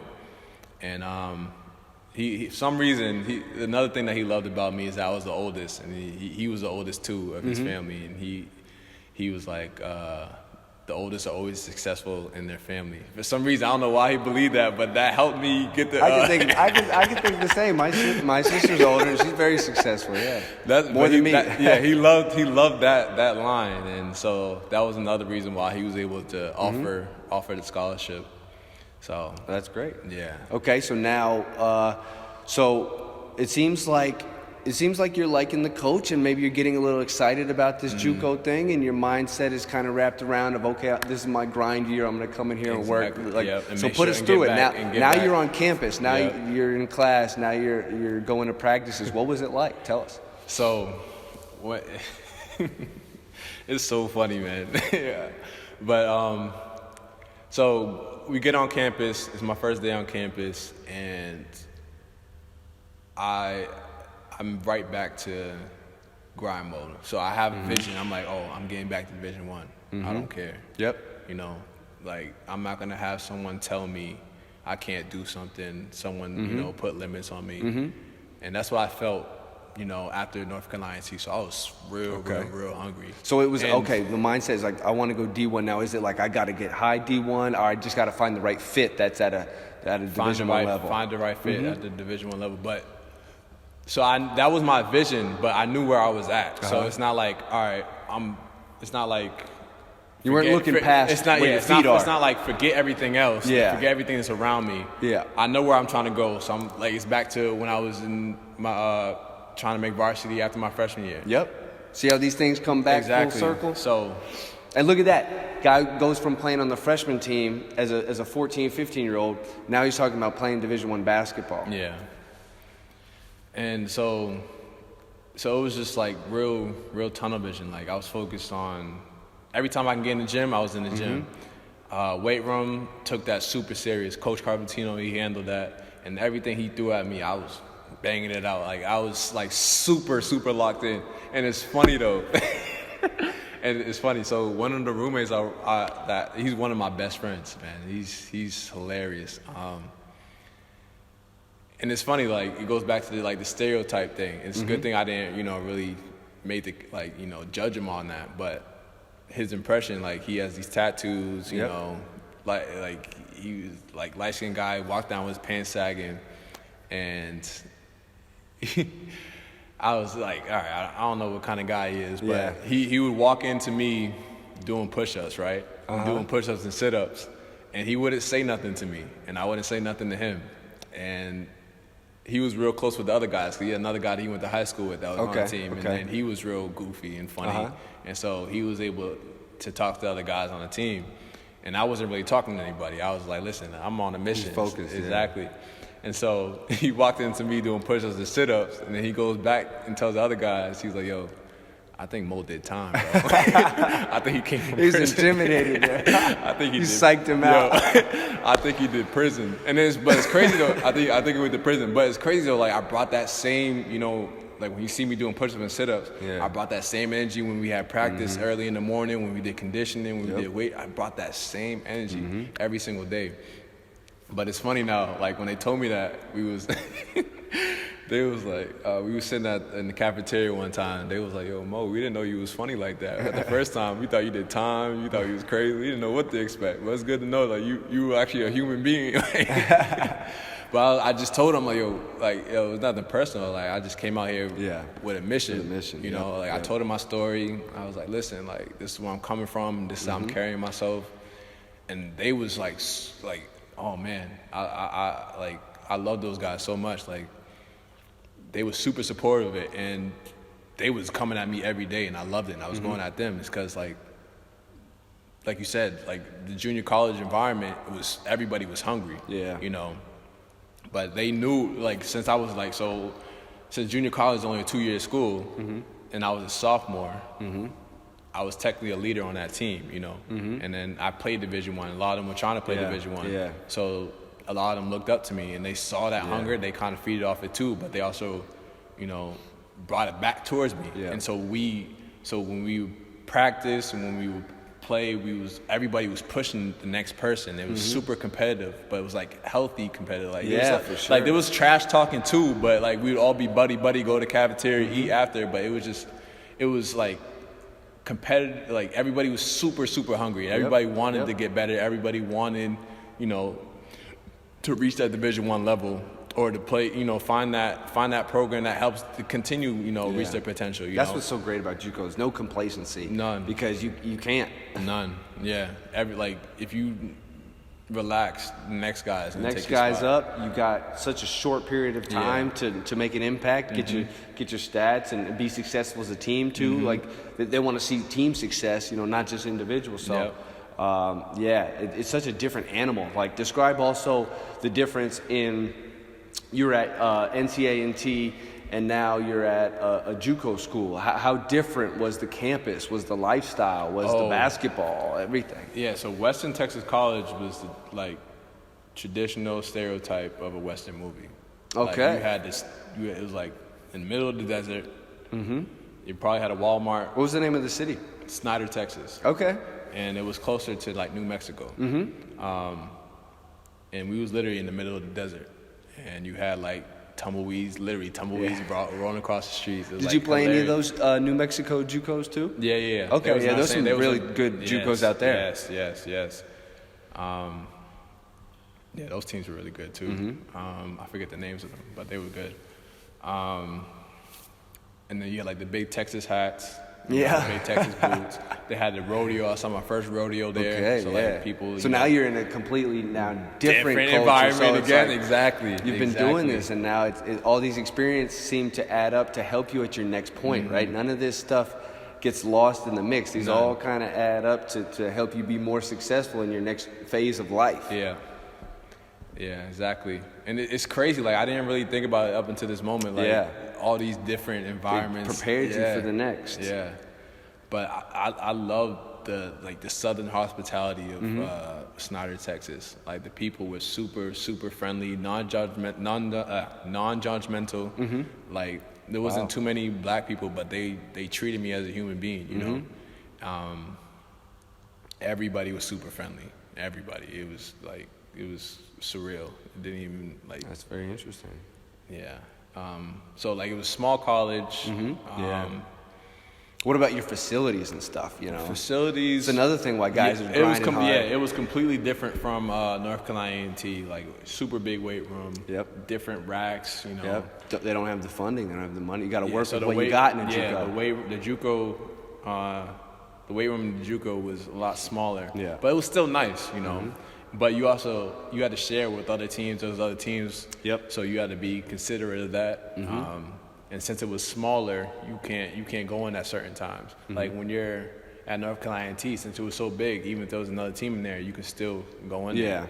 So sometimes that inflicted with your weight schedule. If you want to do your own thing, you had to be considerate of that. So you had to really manage your time, make your own schedule, and work around other people. Whereas at North Carolina A&T, that was rare when you had to do that, because they would probably have events in the gym sometimes, but when they didn't, if you you probably sneak in the gym, without security knowing, but yeah. So then now, talk about, were you guys successful on the court as a group? Was it more like the play where guys trying to go out there and get theirs? I mean, you were talking about you're very competitive in practice, but how did that translate to the game? Now, did you play well together? Yeah, we played well together. Like when we got on the court and it was game time, guys were on the same mission too. Like, they understood, all right, we all had this vision, we all had these goals. We're not going to be able to, everybody's not going to be able to reach that if we don't win. Exactly. So everybody wanted to win. But unfortunately, we didn't have the season we wanted to have, because we had, a couple guys that had to get kicked off the team because of, they didn't follow the rules that the coach. Yeah, it's very common at the JUCO level too. Yeah, that was unfortunate. Because when we had the guys we needed to get to where we wanted to go. And we're all training with each other during the whole summer. And then when guys get hurt or guys get kicked out the team, then it's like, all right, it kind of messes up our flow that we had.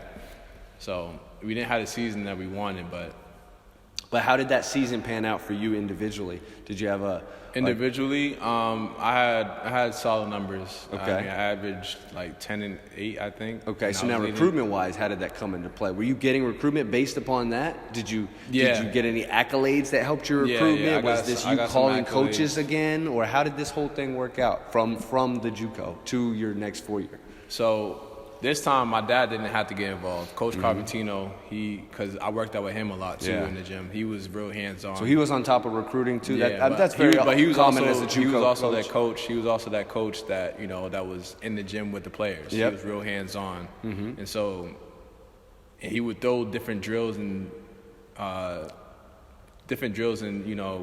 strength and condition exercises at us, and I would give everything at it. And so he was like, listen, I don't care how the season went, I'm gonna push for you. I believe in you. I love what you He went hard every weight room session, every skill development drill that we had.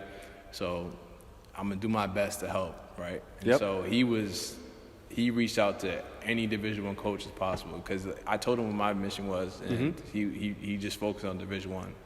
And so he would email coaches in entire leagues, send like a group message to I don't remember the conference names, but like some of the local schools in Texas,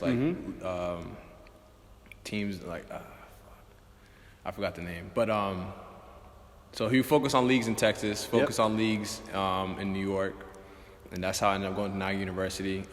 He reached out to Niagara University, all those teams in that league. Honestly, Iona, Quinnipiac. Now, were they all interested, or what was your interest The only team. So I didn't have a lot of interest out of West Junior College. Did not have a lot of interest.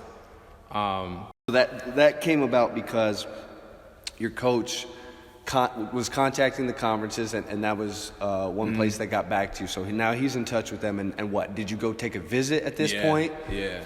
So they was in a position they needed players. A lot of guys had left because they had got a new coach. Okay, so new program rolling in. They got to kind of wipe the slate. And then I think they got back to me when I was back home in Boston or Cambridge, Massachusetts.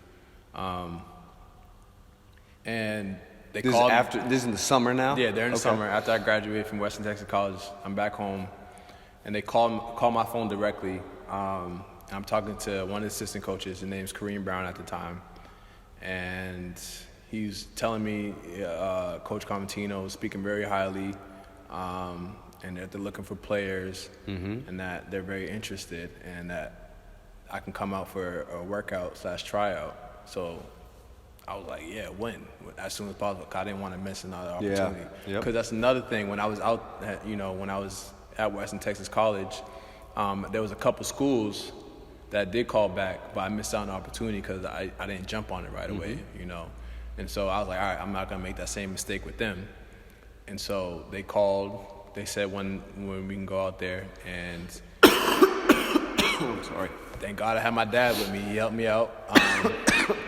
He knew what the mission was. He was super supportive. And so Niagara University was only 6 hours away. So we drove 6 hours to Niagara University to go to the workout/tryout. And they felt the hunger, man. I'm telling you, I killed that workout. There was probably Was this individual workout? Was it group or team? It was 4 guys. Okay. And then all 4 Try of out us, for everybody. Yeah, and then we I would say 3 out of the 4 played similar positions, so there's forward. Okay. And they did a lot of competitive one-on-one stuff or two-on-two stuff. And then they did the visit, but there was no players there, so it was just the coaches. Okay. So when we asked questions and we talked, it was just the coaches that we was talking to. Now, these other guys that you worked out with, did any of them make the team as well? No. But they was decent players, but like I said, they didn't have the hunger I had, Okay. And that showed out there. And my dad was, Perfect. He was showing the clips. I mean, he would record, some of the drills that we did because he loved, some of the drills that Coach Casey at the time put us through. It was real detailed. It was real fundamental, but it was I forget how to describe it, but it was very detailed. He loved his detail and the way he broke down the game and the focus and, the certain angles. We had to set screens, so my dad was recording that. And like I said, the separation was just the hunger. And so after the visit, they offered, and I was back in that position again.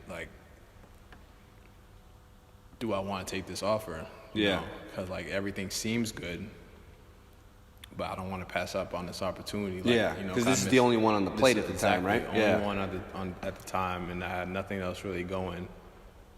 And so I told them I'll get back to them in 2 days. I probably got back to them the next day, but I was like, I don't want to miss out on another opportunity. And I was thinking, I asked the question, how often can I get in the gym? They said, the gym's open whenever you can go in. It's open 24/7. You call security to open the door for you. And I was like, all right, that's all I really need to hear, honestly. And so that's how I made my decision. Call them to open the door instead of kicking you out. Kicking you out, exactly. There you go. And so that's how I was able to make my decision with Niagara University. Yep. I was like, all right, even if things don't go as well, I still have control to be able to get in the gym, work on my game. And I signed with them. I ended up staying there for 2 years. Okay, so take us through those 2 years. How did that start out for you?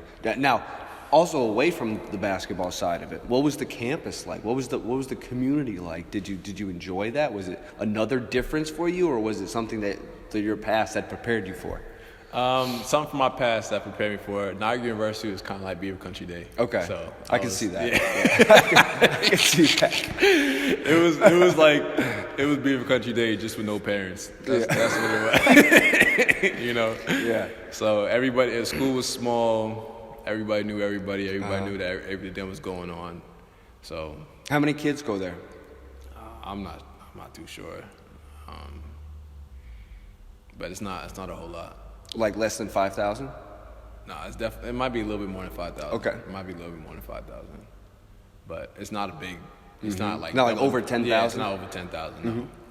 But the campus was really nice. Campus was really nice. We went there in the summertime. And they was honest about what the winter was like. But I was like, I told them I'm from Cambridge, Massachusetts, so it can't be too bad. Not too different. Yeah. But the winds in that area, when it picked up and then it was cold, man, different. Tears eyed up. So I ended up getting like the ski mask, goggles. Oh man. Because the blizzards were serious out there. But during the summer, it was a very, very beautiful campus. And so. How does this league now compare to the MEAC? At the time. Similar? I would more say competitive, less? I would say this league was a lot more structured. Okay. MEAC, it was, I wouldn't say it was like free for all. I mean, there was still structure going on for the MEAC. But there was a little bit more freedom with the MEAC going on. The guys had more green lights than they did. In the MAC. Okay, more tactical structure on the floor. I got you. So it was, and it wasn't as fast paced either. MEAC more half court set it up. And then Niagara University, or not Niagara, but most teams for the MAC was more half court set. Okay. And I was always the guy that loved to get out and transition. Yeah. And that was a hard part for me too, to make that adjustment. But I mean, oh man, I don't like to speak bad, but there's just a lot of things that was said that didn't fall through. So. But So then, what is that thought process like after your junior year? You're unhappy, but you think, okay, I've got a year left.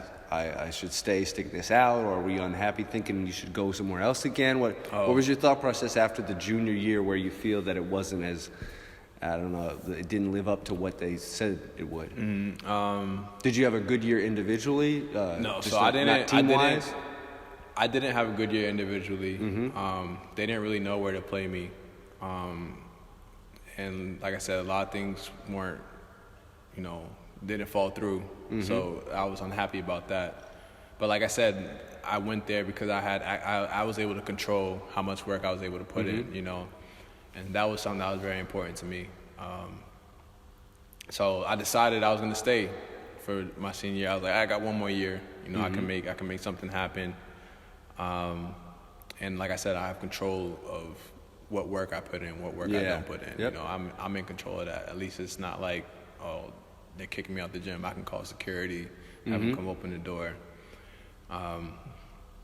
So get to my senior year, I didn't start off well my senior year either. It was just super frustrating. I don't really know. I couldn't really tell you what it was. It was just frustrating. And it got to a point when I was just like, you know what?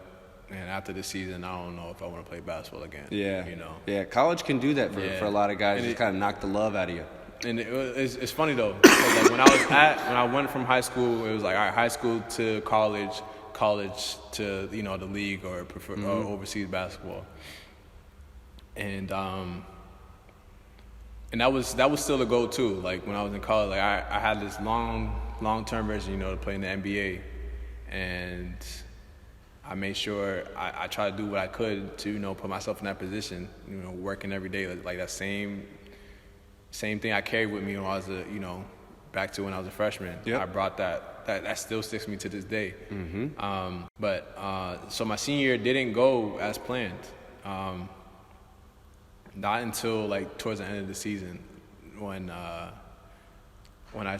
started to work with guys, started to watch more film, and really pick my spots, and then really have confidence in myself. Because a lot of times, like I said, there was limits put on me, saying I have to do this, and it wasn't really a growing environment. A lot of things were fixed, and I'm not trying to speak bad. I'm just telling you how it is, and I realized like that's really not the environment I can be in, because I always been a growing person. I always been someone that learns and improves through whatever obstacle it is, and I was able to find a way through. And I think the moment where that changed is when one day I walked into the locker room. Like I said, after that, I had this mindset after the season, I'm done. I don't know if I'm going to play basketball. I'm going to give everything I can. I'm not going to just give up. I'm going to try to win. I'm going to try to, take us to the NCAA tournament, do what I can, even though I'm not like the only senior on the team. I'm going to do what I can. And then, but everything changed one day when I walked in the locker room after the weight room. I saw like a letter in my locker, and it was talking about like exposure camps and overseas stuff. And I didn't really know those things continued after college, and when I saw that, I was like, wow, there's still hope. You know what I'm saying? Like, there's still hope. Yep. And so I was like, all right, whoa, hold on, let's fall back. I'm talking about giving up basketball. You love to play the game. Why are you saying this? Don't let someone else take that away from you. And then when I saw that, I was like, all right, light switch is back on. And then that's when, things really started to flow. So how much time did that take? Like, was it a long period of time, or was it just like maybe that spring where you kind of were falling out and then you rekindled it? Like, because I remember something similar happened with me, where I think it was like probably right after basketball ended, I was okay with that, my senior year. And then it was probably, it creeped back into me that late summer, fall, where I was like, okay, I'm not okay with not having basketball now. So what was your timing? When did you kind of refigure out that, like, no, I want to continue pursuing this? After I got that letter, or after I saw that letter. So that's right in the spring, right after you... That was still during the season. Oh, okay. That was still during the season. Like what, winter, halfway mark? Yeah, I would say the halfway mark. So okay. I probably got that letter in like February. So that's probably like a month before, so a little bit over the halfway mark, a month before playoffs and tournament time. Yep. And I saw that, and I was like, all right, I mean, we could still, make the tournament. Yep.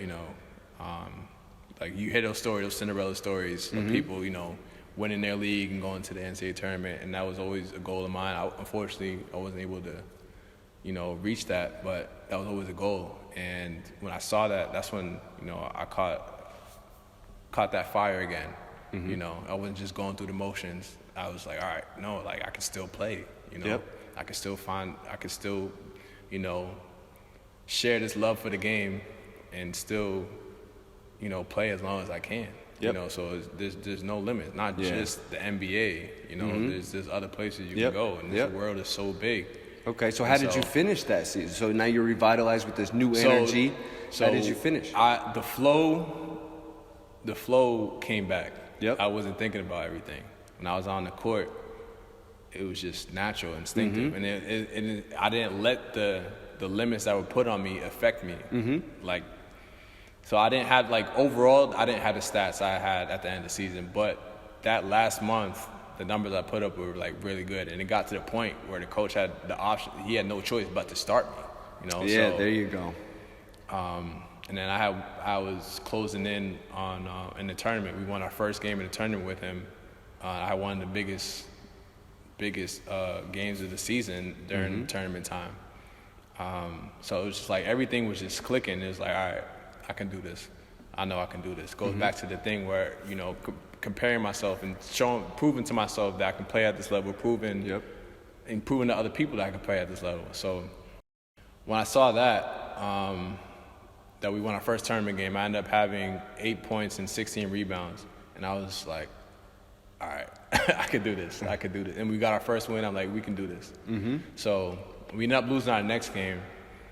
But when I saw that letter, I was like, all right, I can't give up on this yet. Mm-hmm. And it's crazy, like, everything happens for a reason. Like we said, all these experiences, all these, culture, environment changes, everything happens for a reason. And it's just like, it's out of my control. Like, honestly, like, if I didn't see that letter, there's no saying where I would be right now. Wow. I did not know that, they had exposure camps, things like that. Like, after that letter, I did research to see, like, what's closest to Boston. That's how I came across your camp at the time. So when I saw that, I was like, all right, I can't give up on this. I can't. Yeah. I can't. It's funny how little things like that kind of can make big things happen. Okay, and especially when it's like it felt like all hope is gone. Like I said, I was going through the motion. Like I was still working hard. But it was not authentic. It wasn't with a purpose. Like I would still, push my limits a little bit in the weight room. But when it came to like bathroom, it didn't feel good, Yeah, I understand what you're saying. Okay. But when I saw that letter and I saw that there was still hope, I was like, all right, I gotta stick with it. So now you finished the senior season, and now take us through that process. Now you're gonna act on this stuff, this overseas interest. So I started doing my research on like. I wasn't on the research heavy because I definitely made some mistakes down the road, trying to get overseas and trying to find agents and trying to find a professional team. Because now it's a whole shift. Yeah.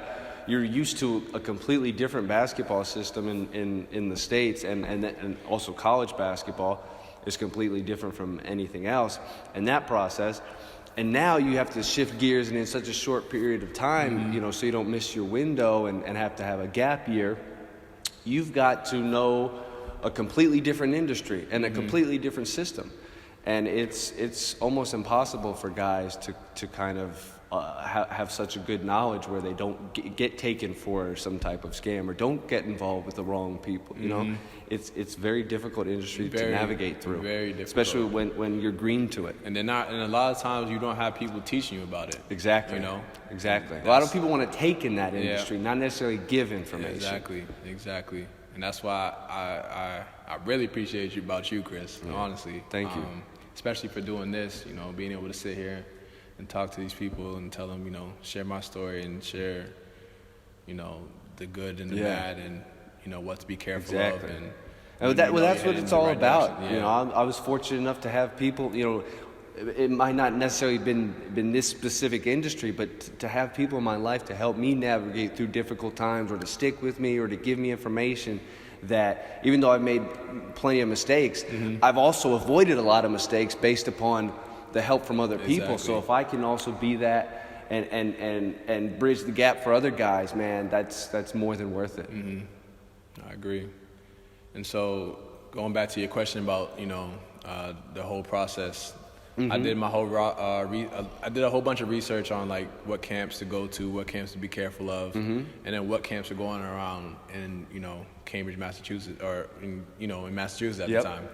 And so I did my research. I looked at. I also got a couple other letters, but didn't seem legit. It seemed like a scam. Okay. So I was also aware of that. You gotta be careful of those. So I was also aware of that. And then I ended up going to a camp. So on the letter that gave me hope again, they had a camp in Philadelphia, a camp in Vegas. So they had they was going through, the whole United States at different locations. But the biggest one was in Vegas. And then I looked at some of the exposure camps in Massachusetts. Yours was one of them. I think. And then they also had at the time in the NAPB, they had a tryout going on. Yeah, which was actually set up through Stephen Wilson and myself. So if there was anything else going on in Massachusetts, I don't think it was legitimate at the time. So I think I did 3 camps, and I was trying to get as much exposure as possible. Yeah, that's the way to do it. Because like I said, I didn't get the numbers I wanted to, but I proved to myself that I could play, especially after that last game I had in the tournament. Yeah.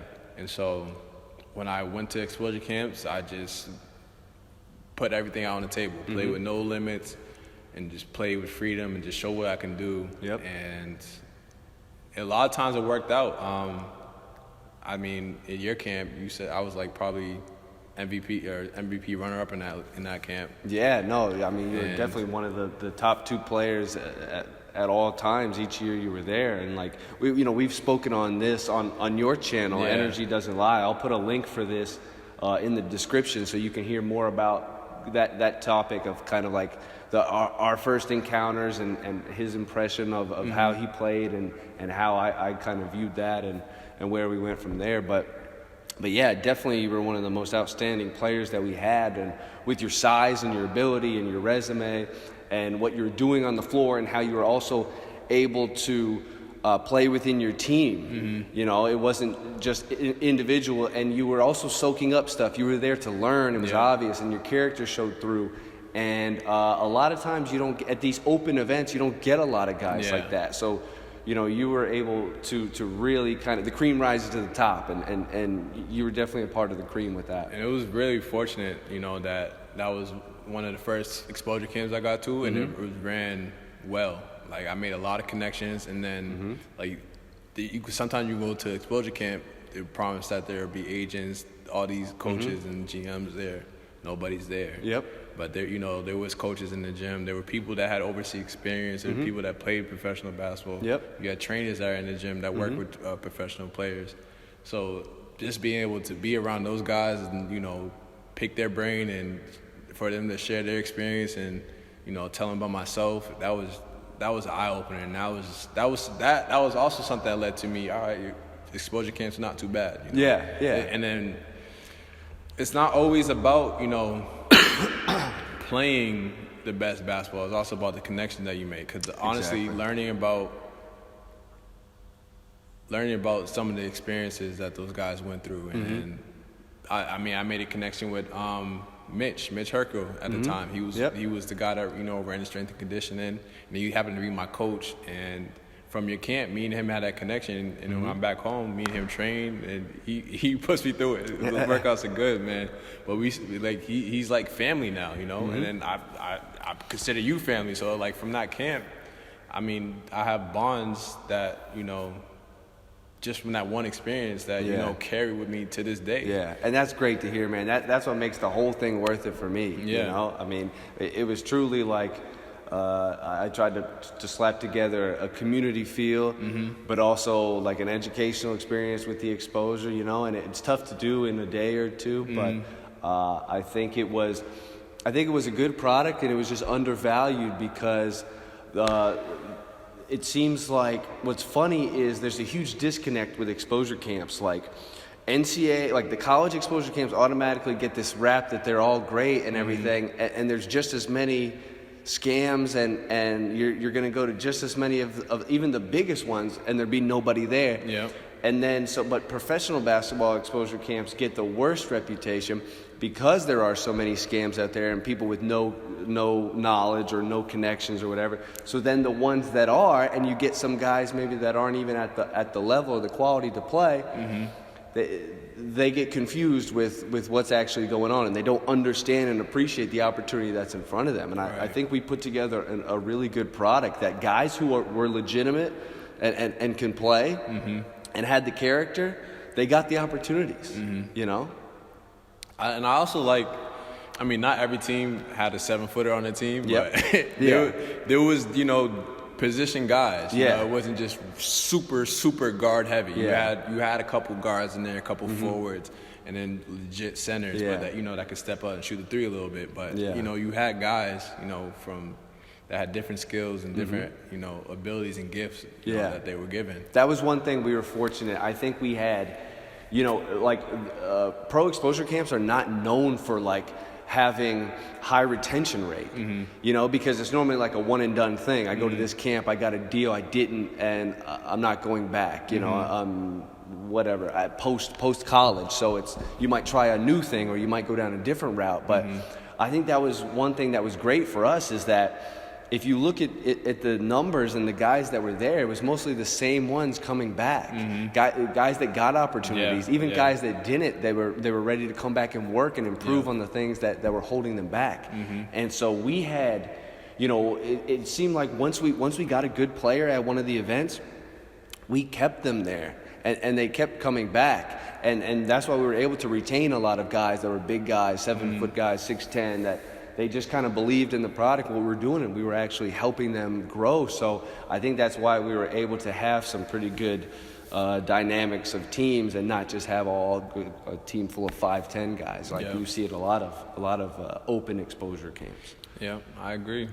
And now you make the shift, you know, from a real well-run exposure camp to a one that's okay, you know, because so then I go to another exposure camp in Vegas, right, after yours. And this was, actually, no, first I went to the one in Philly.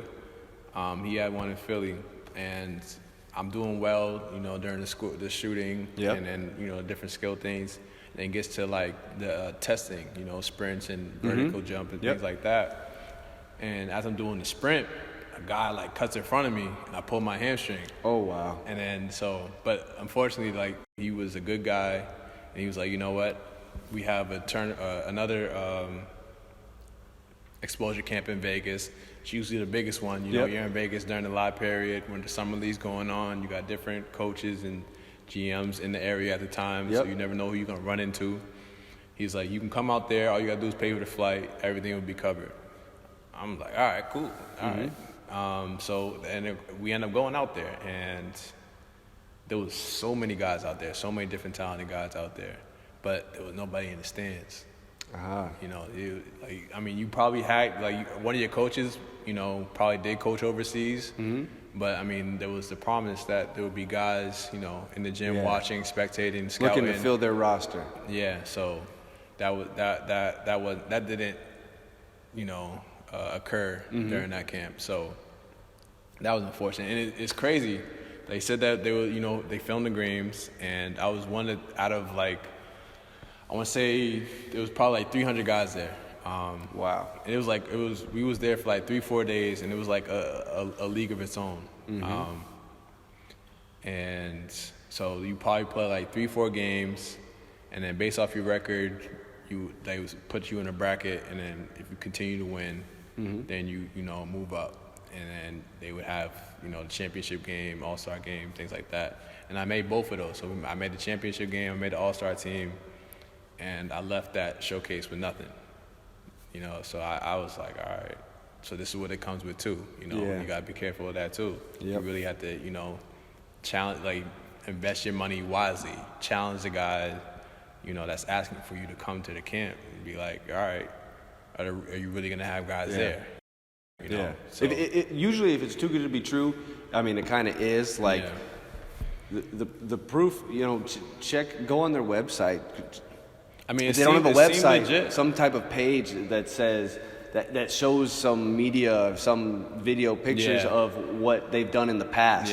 And it should also talk about, hey, these are the coaches that were there. These were the GM. These are the managers. You know what I mean? Like, that's when we did our too. camp, we always tried to. The big thing was to push who we were going to have, you know, at the event, because it was the backbone of it was you were going to come to an event, and there wasn't going to be 300 guys. There was going to be 40 guys, and you're going to be coached by a professional, somebody currently active in professional basketball, and there will also be other people in the gym there to watch. Plus we've got the video. Plus we've got, you know. So that was true. That was true. So I got you know, both sides of it, and I ended up playing well in both, and I still keep the connection with yours. I don't really have a connection with the other one, you know. So so then after that, I ended up going to the NAPB tryout, and I played well in that either. So that was a very, very big summer, and I'm glad I didn't, you know, lose hope when I was. Shout out to Coach Magley with the now the TBL. Yeah. He was there with Coach Rowland at the time. I'm not sure if there was anybody else, but from the Albany Patroons. It was Coach Magley and Coach Rowland at the time. Just those two. Yeah, and so I think you it was just a couple of. It wasn't a very big event that day, was it? No, so it was their first year, and the thing was, like, they said it was their first year, and they said they're only taking one guy or offering one contract to a guy. And the contract, that means, like, you can play on any team within the league. And at the time, they only had 8 teams. And so... Like for a training camp spot, basically, right? Yeah, for a training camp. So, you wasn't on the team, but you was, you can go to training camp. And somebody will pick you up for training camp, And so I ended up getting the contract. I ended up being that guy that got the contract out of all those guys. And it was, like I said, that was a big summer. I'm just glad I didn't lose hope. And so that league started late, though. So we did a tryout in October. I had an agent at the time, and we ended up hearing that I was going to make the training camp a week before training camp was supposed to happen. And he had an ABA team at the time, so we go up to, I went to, Niagara University, so I lived up in Niagara Falls during that time. So when I made the transition to the Albany Patroons, which is in New York, it wasn't a bad transition. Just hopped on the train and got off at Albany, and then took a taxi to the hotel and went to training camp. So the transition didn't go too bad. But it's crazy, like, during that whole time, like, you go through these experiences, you're not really sure what you're gonna get from it, right? Like, my first job out of college, I was a package handler, right? So I'm using that money to help pay for these exposure camps. But I studied psychology, So, but I knew what the vision was, so I did what I needed to do to make my dream happen. And even though these exposure camps didn't go as planned, I learned a lot just by going. You can have people be like, oh, I don't know, you should go there. I don't know, you should do this. I don't know, you should do that. I mean, a lot of times that's just fear. And a lot of times they haven't really gone through it. They don't really know what it is. So just go for it. But be smart about it. Like we said, there's exposure camps you gotta be careful of that are scams. So don't just invest your money in something you're not gonna be able to get seen or get better or learn or improve. Definitely, research and find the right opportunity for you, but you got to go after some opportunities. You can't be that guy that's just sitting back and you're using it basically as an excuse to delay your life, and you're saying, no, I'm trying to go overseas, and you're really not accomplishing anything, or you're really not wholeheartedly going after that either. That's exactly what you said is what you have to do. You got to have that grind job that then you can practice and work on your skills around it.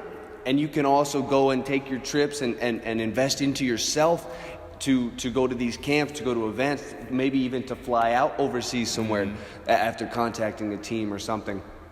And it is such a grind, and it is such an investment. If you want it to happen, you literally have to make it happen. And you got to fund it and fuel it, and you got to put so much energy into it. That's the only way it's going to work. It's not going to be handed to you easy. And if it didn't come that way in the beginning, it's not going to become that way for you. So you got to put even more effort. Otherwise, maybe it's not for you. Right.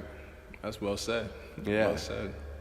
So then now going into the Albany Patroons season, I remember at the same time I'm in Germany, I'm trying to advocate for you with other teams that are at a level that's lower than what I think you can play for, but I think it would be a good foot in the door. And they're saying, oh, I'm not sure about the size, I'm not sure about this. So, it was slow trying to build up interest in the beginning, trying to talk to other people overseas. So getting that first experience in Albany was great for you, I think, before even making a transition overseas, because you got a little bit of taste of the pro side and learned what these organizations are like, these leagues are like, before having to take it internationally, which I think is very valuable. Right. Because once you add another culture, another language, a few thousand miles in the mix, it can get difficult, and it can be a hard lesson to learn. I agree. So what was that whole experience like for you being in Albany now? Going from, now, you were in much more structured environment with NCAA Division I. Mm-hmm. Now you're in a minor league professional setting. Mm-hmm. Talk about kind of that. How eye-opening was that experience? Facilities are different. Your time is different. You don't have the school now. You got to manage your own stuff. You got to really know how to get into the gym and be a professional in your off time, take care of your body, nutrition. Nobody's hounding you to do anything at that point. So it's either like you are truly in the mindset of being a professional, mm-hmm. or you're not, and mm-hmm. then you won't be. Yeah, that's exactly how it went down. Like mm-hmm. once it was completely different. You didn't have no one waking you up, no one telling you when to go work out. Yep. I mean, they'll tell you when the practice was. Mm-hmm. You better show up for that. But other than that, nobody's holding your hand. Like even at the college level, like the higher the level you go, the less you have someone saying, "Oh, come on, let's go." Like if someone's having to tell you that, you probably shouldn't be doing it. Yeah. You won't last very long. Yeah.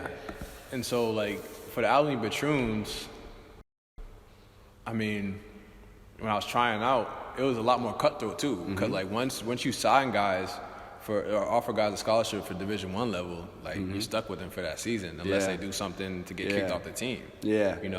But at the professional level, it's rotating. They can cut you whenever, and they will, and they do, and it's a rotating roster like crazy. And that's what training camp was like too, mm-hmm. though. So like, they invited like 30 guys to training camp. And they was only looking for 12 positions, and they already had 6 guys that was like already mm-hmm. on the team, right? Like veteran, experienced guys that are mm-hmm. already on the team. And so, first, I would say it was like. Oh, no, it was a month period. So the first week, there was 30 guys. Second week, they cut it down to 15 and then brought in another 5 guys. So then it was 20 guys. So I was like, all right, you cut these guys and you bring in 5 more guys that could have been a part of that 30. Like, what's going on?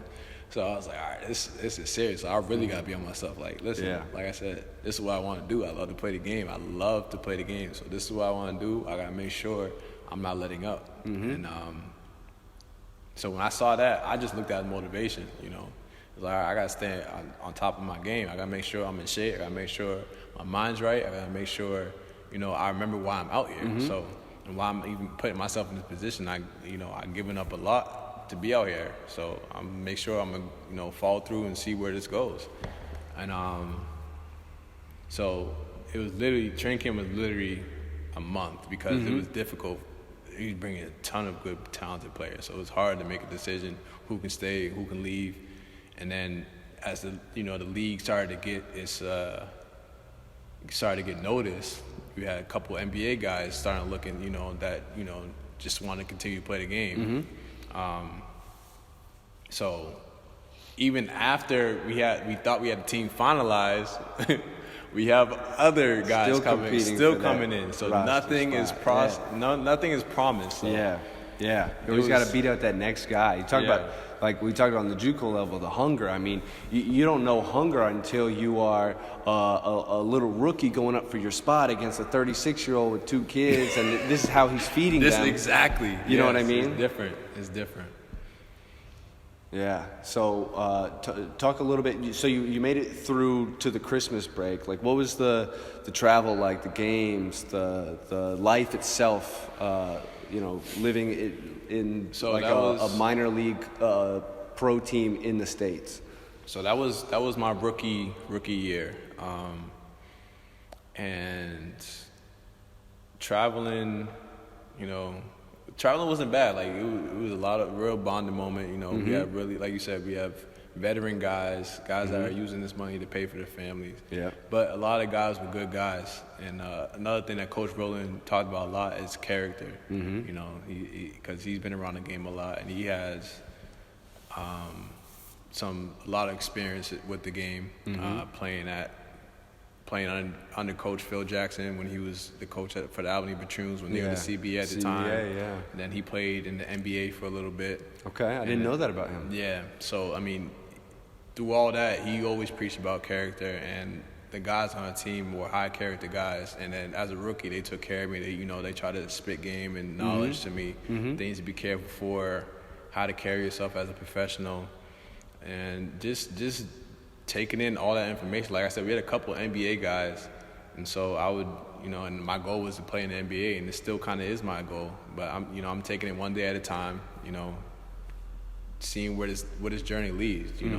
I had that vision of getting there, and we'll see how it goes. You don't know. Yeah. Like sometimes you have this vision, you don't know how you're gonna get there, but you just got to keep going to see where it goes. You know? Keep that faith and keep the habits that'll make it healthy and positive for you to continue. And you don't even know if you're gonna get there, but you just got to keep that faith.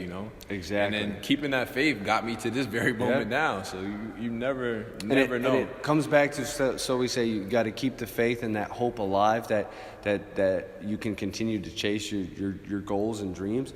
But it comes back to what we talked about before, like making those connections and not burning those bridges. And now you're at a point where it's like you're kind of stuck in the mud. You're in a new industry. You're trying to make pro basketball work. You got to kind of you need somebody to lend you a helping hand, and you need somebody with a reach. And so that's a perfect time where it's like we talked about, the networking is so big and so key. And if you had kind of showed in your backside and just burned all your bridges, you might not be getting those opportunities, right.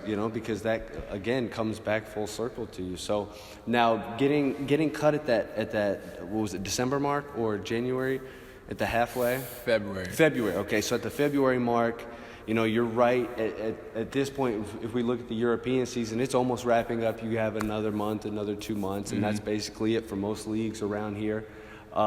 So then what was your mindset in February? Were you like, I'm going to just kind of get ready for the next signing period and the next season? I'm going to try to get on and see if I can get on a team right here at the end of the season. What was your thought process right there? So, after I got cut, I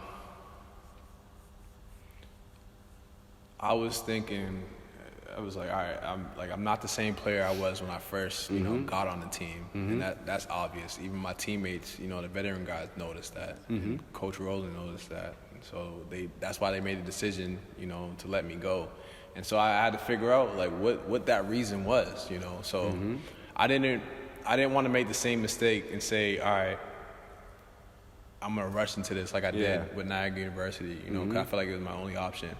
I don't want to just jump into something and I'm not giving my full self, It's like, I feel like a lot of people take this for granted. Like we have to love ourselves first in order to share with other people, And I still had the love for the game, but I didn't know who I was at the time when I got cut, and I had to find that again. So before I made any drastic decisions, I knew I wanted to play. I knew I still wanted to play. I knew the love was still there. I just knew I wasn't who I was that got me on that team, and I needed to find that again before I made the next decision. Get centered. I love how you put that. You looked inward. So many people just, something happens that doesn't go their way. Everybody. Outside, this, that. It's a good way to ruin those connections we talked about before. But they're so quick to point their finger outward. And a lot of times you got to look inside and figure out, okay, what was their reasoning for that? What did they see? What did they not see? What can I change? What can I fix to be more successful at the next stop? And I think now we've talked about so many of these things for you. It's become kind of like your journey almost. Each station is taking you to the next. So now again, what from there it's February. You don't have a team to play for. What's going on at that point? So thank God I had a degree. So the degree helped me out for a little bit. I was able to get a temporary position in the Boston area as a law firm clerk. Yep. So I was able to, I was working with lawyers, passing, giving them their files, taking files. I was in the record file, maintenance area. And it was chill, and I happened to be blessed with the the weight room was on the same floor that I worked on. So when I wasn't really doing anything, I went to the weight room, and if I didn't have any files to give out or take back, and I was just tired from the weight room, I was reading information, ways to find that confidence again, or doing research on what camps I can go to. Just self-improvement, general self-improvement. That whole time. That's and great. So that's when you end up having the second year in Hanover. So I went to the camp again. I used that money from the law firm to pay for that. And then there was another camp called the Mike Hart camp in Vegas. Again, this one was a different camp. And this one, like you said, doing the research on the website, seeing what they did the year before, they had all that stuff. They took the stats, they did the video, showed all the people sitting, watching the games. I was like, oh, I need to go there. I don't care how much it costs, I need to go there. And go there, playing well, end up getting hurt. I was like, oh man, like what's going on? Like catch a break there. But it's just like everything. You. Yeah, but it just like when I look back at it, it just means like I wasn't ready. Like there was something else I was missing, and I ended up finding that during that time I got hurt. But so I'm playing well. 2-3 games. You have to play at least 3 games to make the All-Star roster. I ended up getting hurt early in the 3rd game, so I didn't really have good stats. And so I was like, damn, what is this? Like, what's going on? Like, what am I missing? Like, I still want to play the game so much. Like, what is it? And then, so I was like, all right, you know what? If this year I'm not gonna play, I'm gonna, stick around. But I'm not gonna. I don't want to do a 9 to 5 because the law firm job was a 9 to 5. I don't want to do a maintenance job like I did when I was a package handler. I want to do something where I'm in a growing environment, So I reached out to my old high school coach, and I told him my situation. Like, listen, I'm gonna stick around for this year, but I want to be able to work in a school system. Be a part of a Cambridge public school system, because he was still the coach. His name is Lance Doughton, still the coach at Cambridge and Latin. And this is when I go back to saying, like, when you leave, you not just leaving. Like, they still keep you a part of the family, still a part of the tradition. And so I shared that story with him. I'm like, listen, I'm gonna stick around. I want to be part of a growing environment. I want to be, working with kids. Because kids are genuine. They're constantly learning, constantly asking questions, and I want to be in an environment like that, because I've been in a job environment when your people just go to their desk and stay in that zone, and that can be difficult. You want to be able to, take things that are going to help you propel, and I feel like when you're around kids, they help you propel. Because, and they've got that energy too. It's not a dull moment. They'll challenge you. Exactly. Why is this? Why is that? Why that? So they ask so many questions, and then you be like, that's a very good question. Then you start asking why. Then you start finding answers for yourself. Then you share with them, and they're like, okay, that makes sense. I think it also helps when you're working with young people. It also helps you kind of see some things that you've done in your life, or some changes you need to make. Going forward. You know what I mean? Exactly. So working with kids, I think is big. I think more, especially basketball players, should do it. I think every player should have a couple experiences in their life. They should coach some kids. That for a season, like not necessarily just go to a camp, a season. Have the parents about everything. You need to go through that experience. You also need to ref some. I think you need to ref and feel that hatred from everybody. So, you know what I mean? I got all of that being back home. All of that. I was coaching a travel team. I was Lance Doughton. He had me part of the coaching staff for freshman, JV, and varsity. And then during the summer, he had me coaching during the summer league. And they did not like me at all. I was like, that's a foul. I'm like, I'm not calling that soft foul. But that's just how the game is now. Like they don't know how to play through that. And so, like you said, you get all that hate from the crowd, like complaining. And it's like, all right, now when you get that, you understand what it's like to be a ref when you're playing. Think a little bit. So it's like, okay, all right, I understand. So that's why it's crazy. Like I said, like when I got hurt and I was playing well, it still showed me that I can play at the level I should be playing professional basketball. But there's something that's telling me, like, all right, you're not ready yet, though. Like, listen, I'll let you know you can still play, but you're not ready yet. And being back home helped me find what I was missing. Like you said, everyone needs to be able to coach and ref and be around kids. And I was able to find that thing I was missing doing all 3 of those things, That's great. And while impacting other exactly. kids. Exactly. Really like doing something. And you know, I'm sure it was sometimes less stressful for you when you're passing files and doing stuff like that. But at the same time, like when you're working with those kids, you're really doing so. You're really making a difference. Yeah. You know. Yeah. And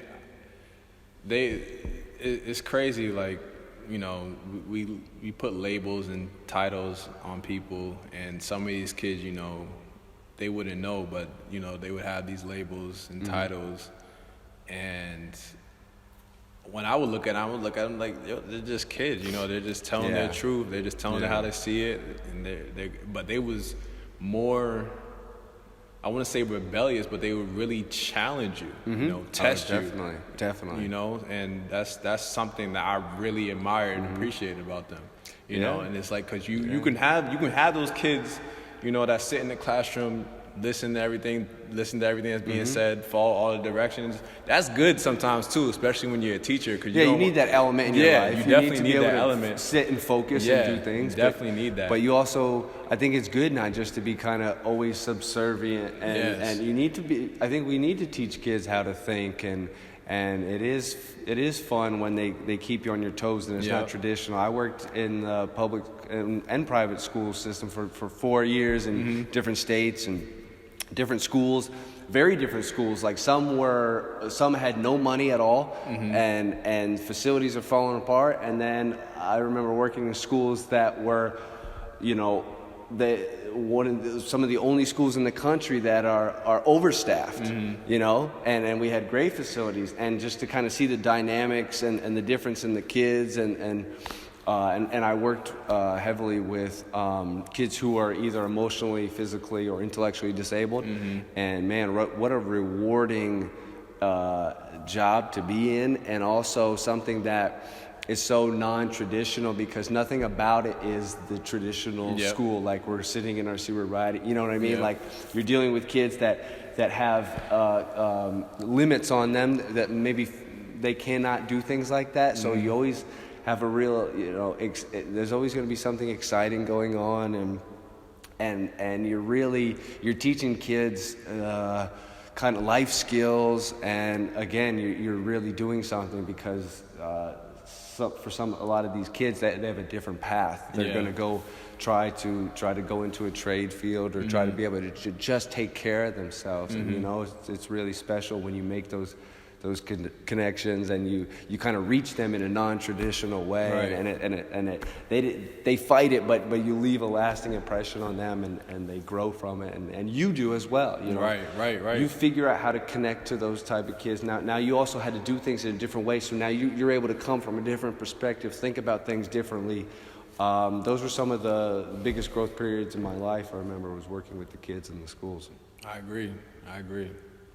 And it also, like you said, keep you on your toes, keep you super creative. Like I remember we had a lot of students I was working with were, you know, young black men, you know, and a lot of them were boys too. So and it's so great for them to have you as a role model, to see that guys from the same area are doing big things and have made something of themselves, not only with what they've done in their resume, but who they are. Right. You know, because who you are. They really tested me. Makes that stuff what it is. They really tested me. Yeah.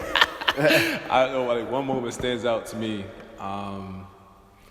So I started like a group, because like there was like one day I just had enough, like how disrespectful these kids were getting with the teachers and, you know, other adult authorities in the school, and it just didn't make any sense to me. It's like, I don't understand why they're coming off like this.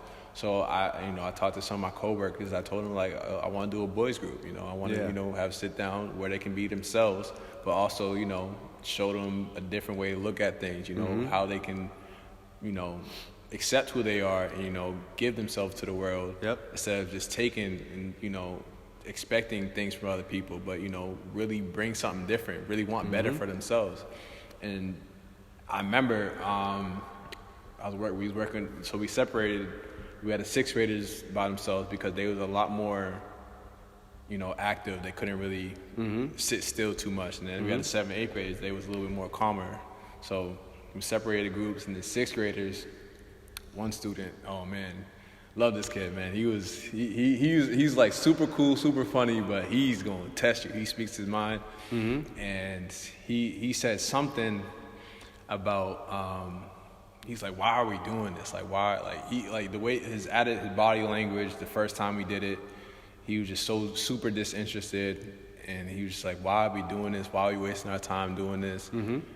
And he's like, why are we talking about this? Like the topic he was talking about, and then he's like you guys don't care, things like that. He's like, who? Like they're paying you extra for you guys to do this? And I'm like, no, we're Kids not. think some crazy things. Yo, but I love that he said it though, you know. So I was just like, no, like. Yeah.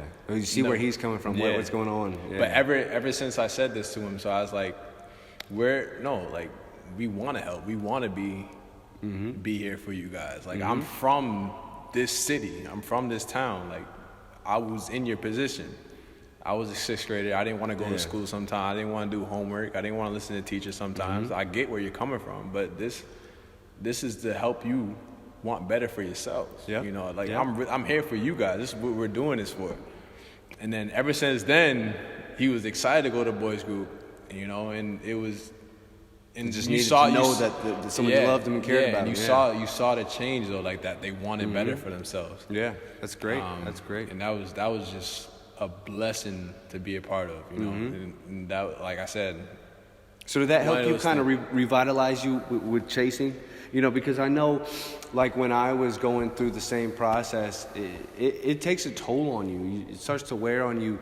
You know, getting passed up for opportunities or getting cut from opportunities, and you know, kind of trying to find that next thing, and if you should even continue. So did this how did this spark you to go back down that path again and try and put yourself out there? Because I knew I kept in mind every single day I walked into work why I was there. You know, I was there to teach and to learn with the students, you know. But at the same time, I was there to involve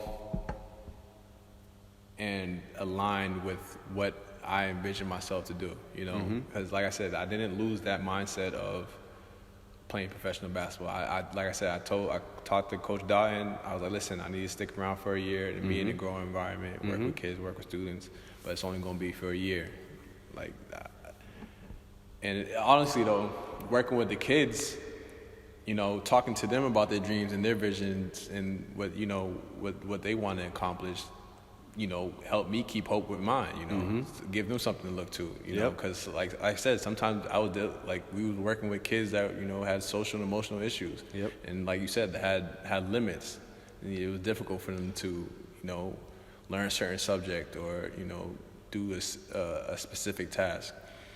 And so, or even think differently about something. Like they get so fixated one way, and I think that's also what helped me. It was like in the mental space of being able to kind of like understand where you are. Like sometimes with kids, you might have to say, "Okay, you're at about a 5 right now. We need to bring you back down to a 3." Or you know what I mean? Getting more in tune with yourself, your emotions, your mental space. Because we brought so much attention to that for the kids that it forced me to look at it sometimes in my own self, and I was able to make changes and understand myself better. So that I think was very interesting. Yeah, and like going back to the original question, how did I keep the basketball dream alive? Like I said, listening to them, talking to them, it's like I can't give up on this. Like, What are they going to look up to? Okay, so now that pushes you forward to what spot? So you go through the year working with the kids, working with the basketball team. Now where are we? What's the next opportunity? What's the next thing? So now it's like, all right, I can't just give up on this. I have to use it to inspire people. Help people and follow their dreams and find their true self and find what they bring to this world.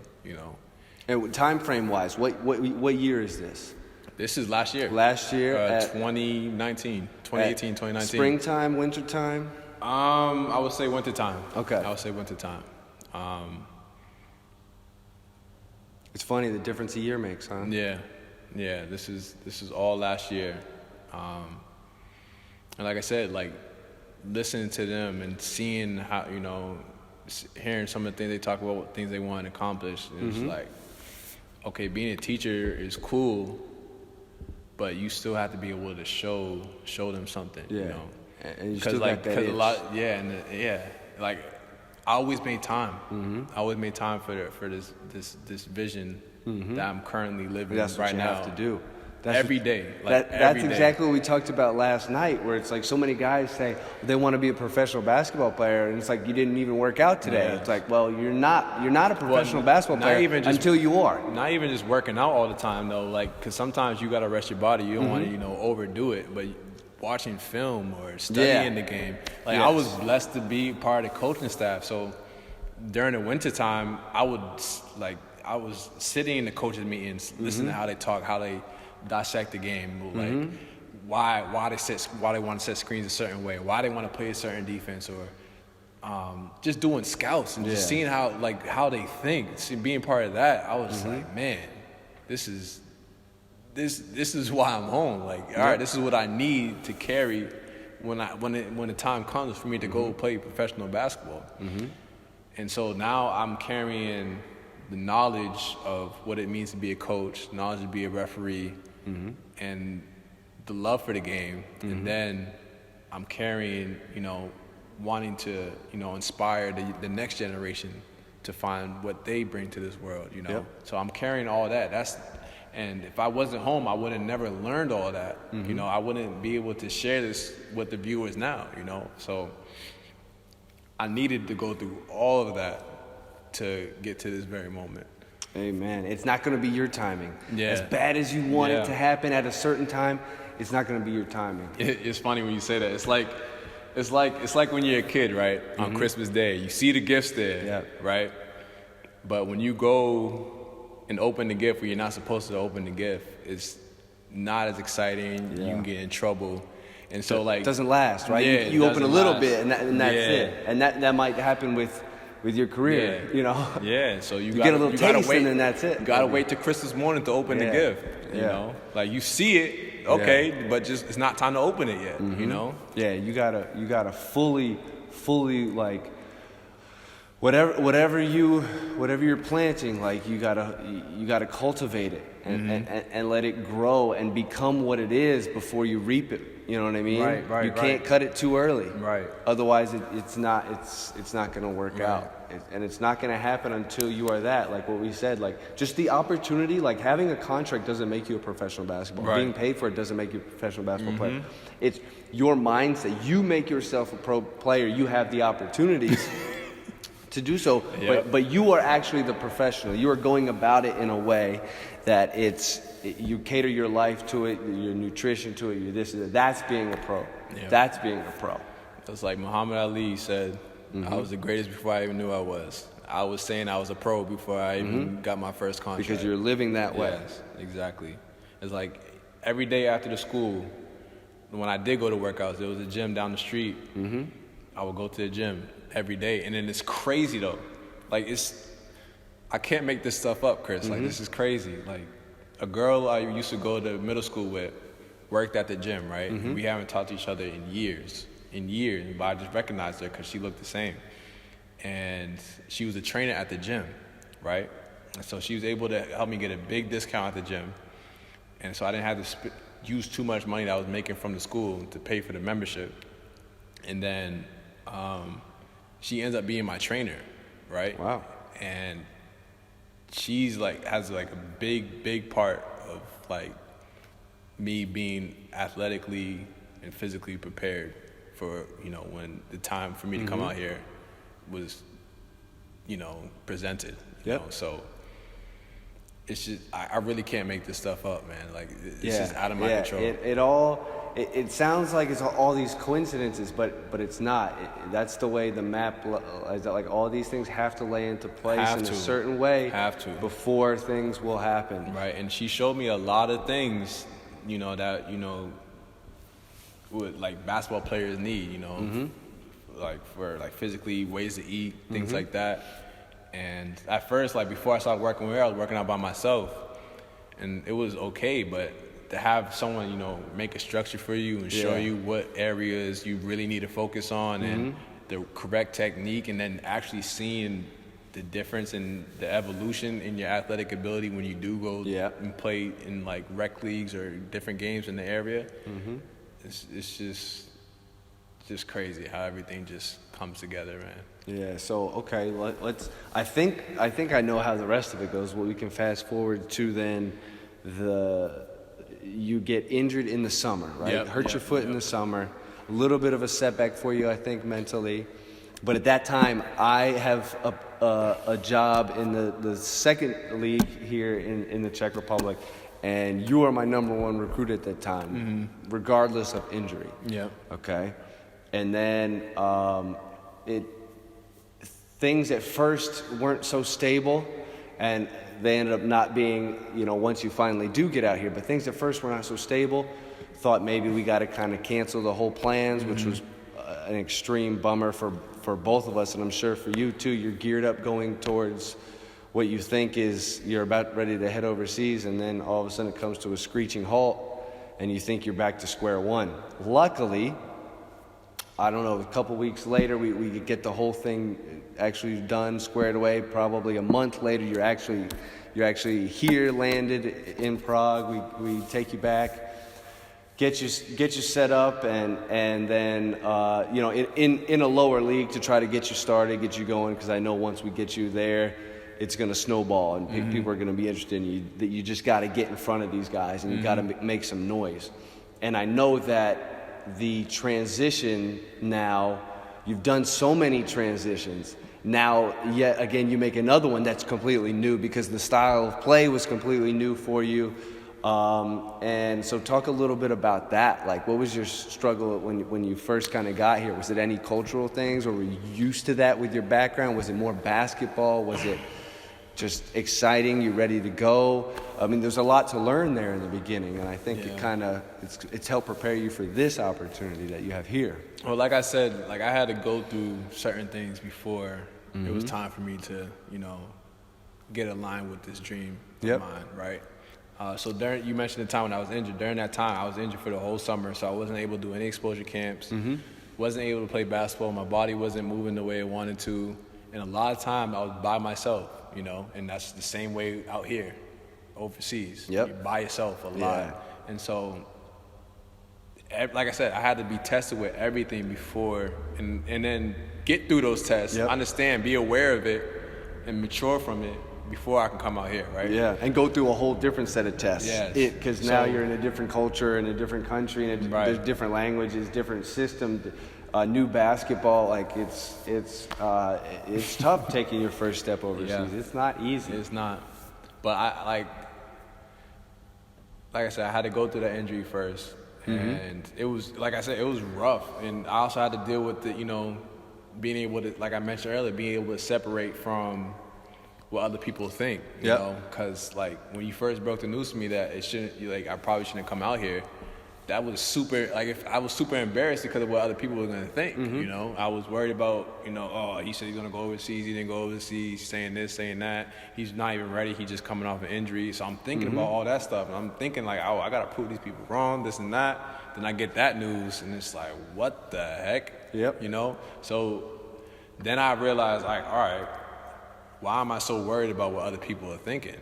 You know, so I really had to mature from that too. I had to be aware of that, like that frustration, that emotional part too. And then so once I realized that, that's when everything started to fall into place. So after you broke the news to me, and it's like I was frustrated for like probably like 2-3 days. Then I realized, you know what, my foot's not even fully healed yet. You know what, let me focus on letting it heal. Then I started to do some research on some more research on what the overseas process is supposed to look like. You know, a lot of times you got to have some, like you said, someone that can network, someone that's out there, someone that can, you know, advocate for you. Because a lot of these teams are not just going to waste money on you, you know, because it costs money to pay for a player to come out here. And if you don't perform, they send you back home, and that costs money too. You know? And they're not willing to take so many risks. They want to. They're going to listen to somebody they trust, and they're going to watch some footage.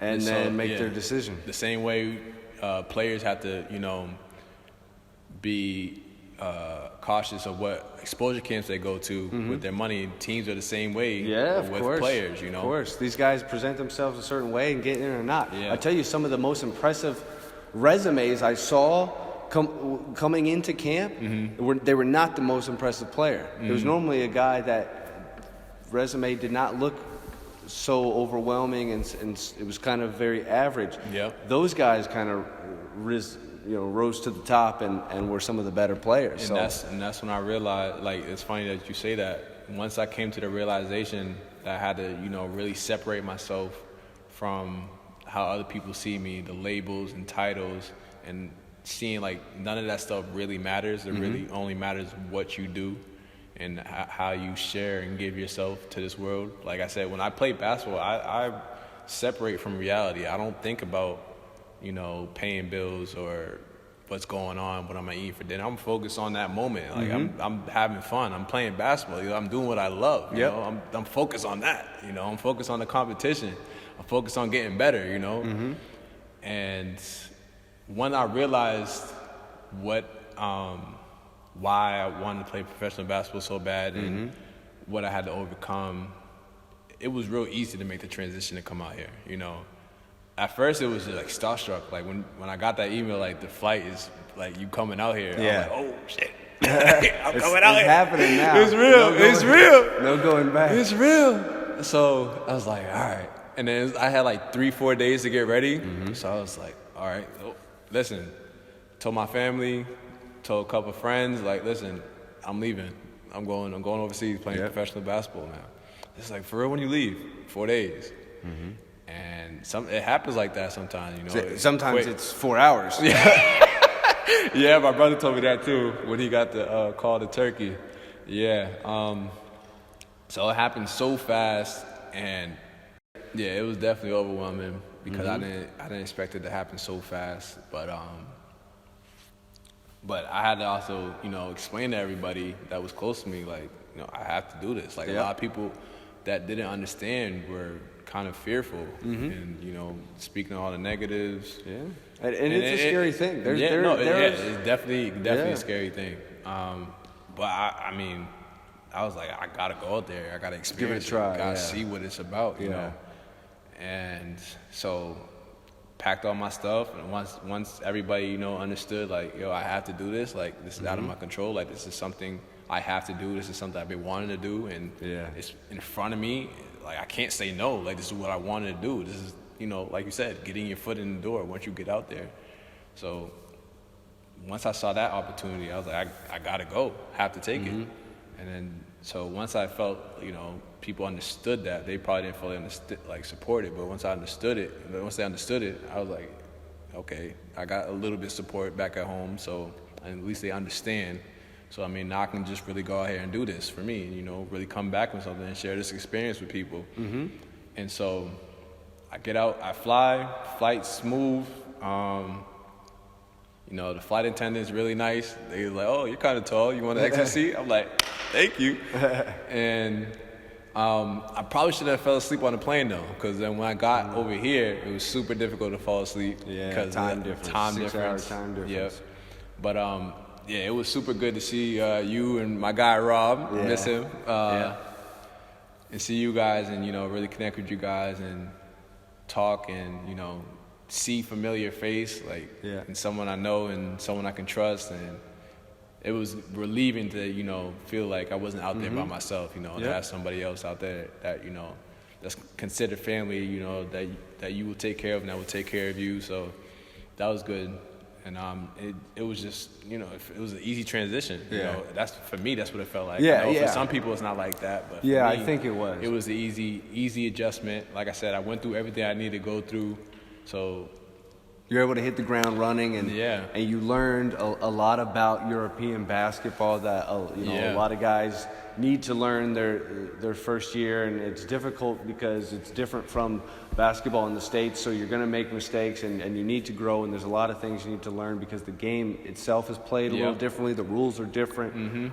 Each country's a little different. Officiating's different. So there's big things you got to learn. You also have to be able to handle that in an environment that's different from what you're used to and can be a little hectic. And also, people can be looking at you, waiting for you to do something wrong, expecting you to do something wrong. Like, they're not necessarily looking at you because you're different. You're from a different country. They're not looking at you and necessarily accepting you all the time. And they're kind of looking for you maybe to fail and to take a wrong step. So it's difficult. You're faced with a lot of new pressures and a lot of new adversity that can be challenging at first. And in the heat of the moment, sometimes in games, you see a lot of American guys making some foolish mistakes, that end up going back to what we talked about before, ruining their opportunity, their connections, their bridges. I forgot to mention the part, being in a whole different culture thing, like I've been talking about, being in a whole different country. It was that was something that I thought was amazing. Like I loved. I was like, man, I'm in a different country. Like I was super excited about it, and I'm like, I'm out here to play basketball. Like that's super dope. And yeah, for sure. So many people would love to be in your shoes. Yeah. But I mean, a lot of people like they, a lot of people think they would too, and then couldn't handle it. It could be difficult. Yeah. But, I mean, I remember the first thing. Not everybody's cut out for this. This takes a lot of character, a lot of mental toughness. Really does. You're out here. It's not like you come for the weekends, you play some games, and you get to go back home. No, you're out here. Yeah. And you're in the culture, you're in the environment, you're going through the practices, you gotta get your own food, cook your own food. Can you deal with that? Can you be consistent? But so back to the transition, the culture shock. I mean, coming from Cambridge/Boston city, a lot of people, buildings, very fast paced.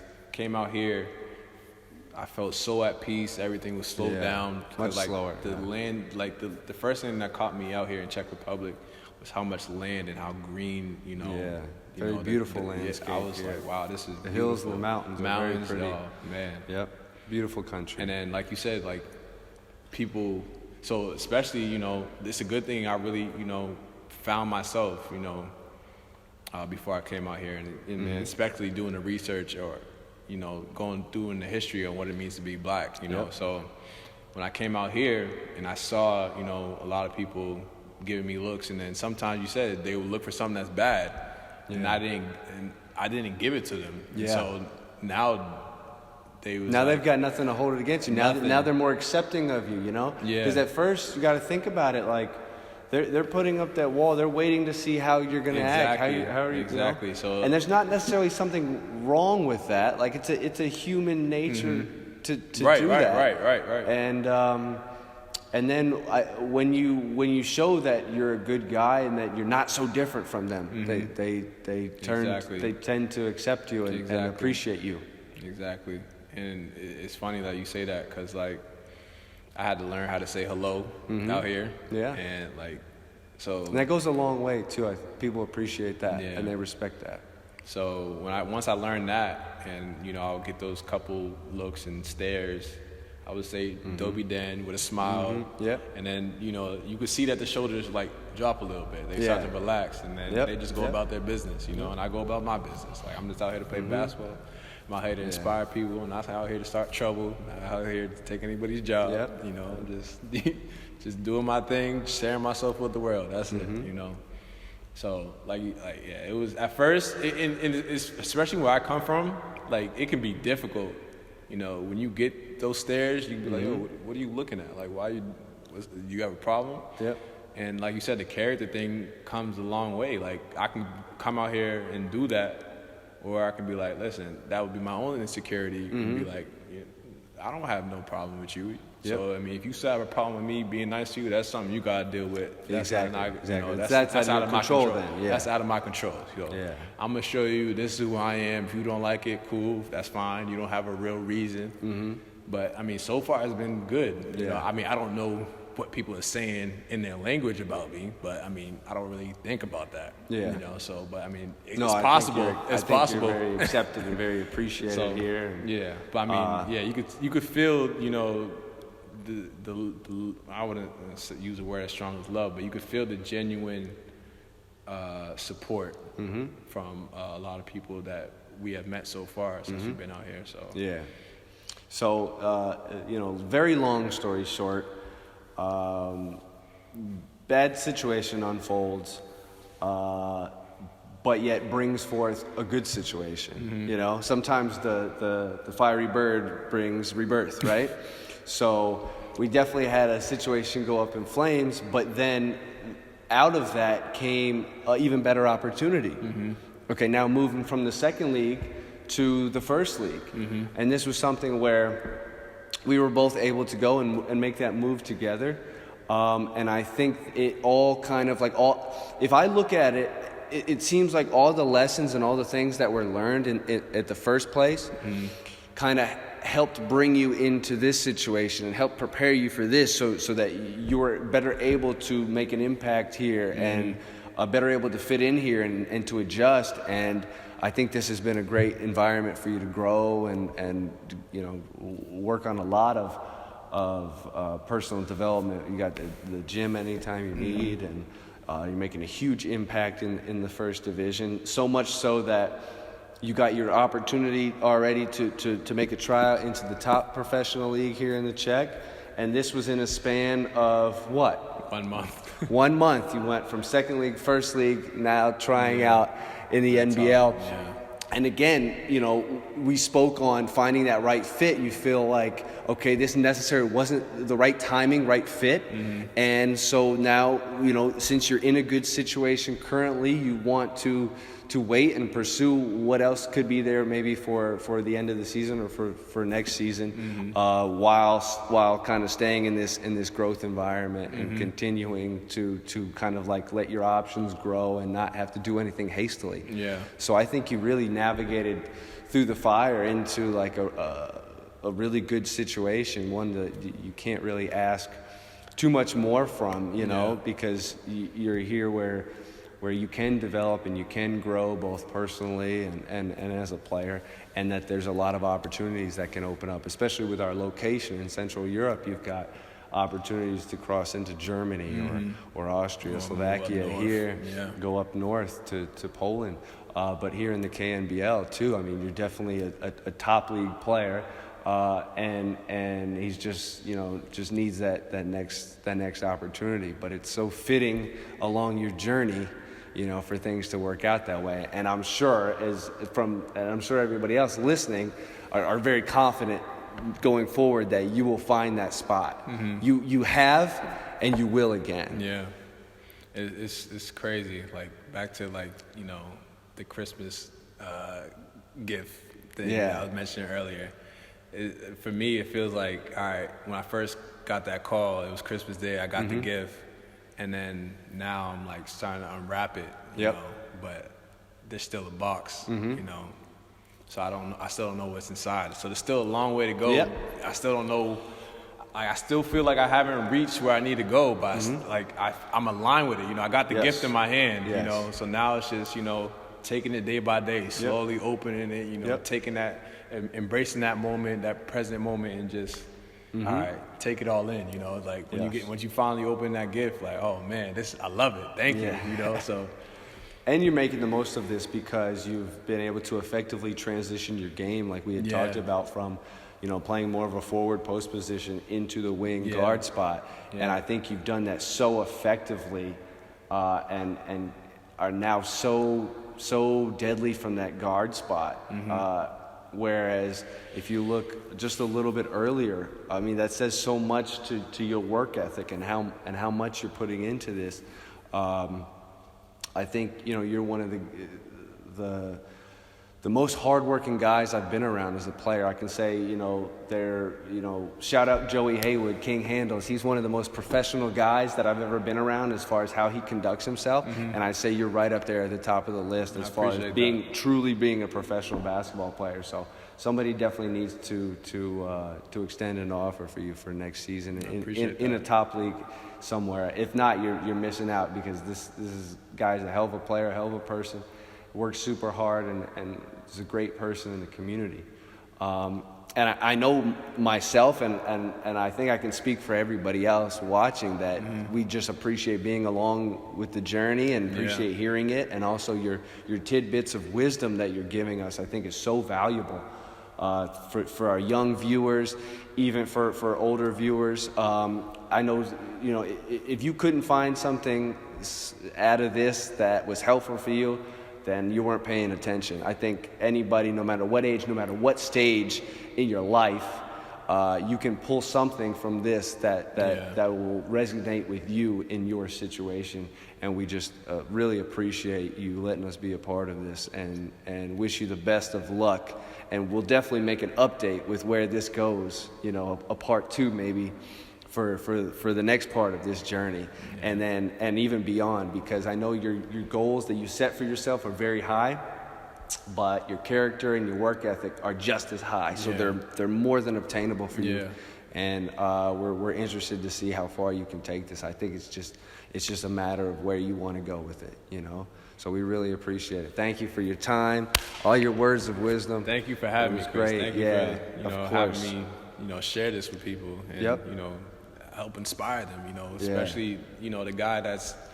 I was blessed and fortunate enough to be able to, have a smooth transition. Some guys might not have a smooth transition. Sometimes the housing might not be good, and the money might not be good, or the team environment not be good. And, for the guys like that going through that situation, just go through that situation and learn from it. And don't feel, start, like we said, start pointing the finger.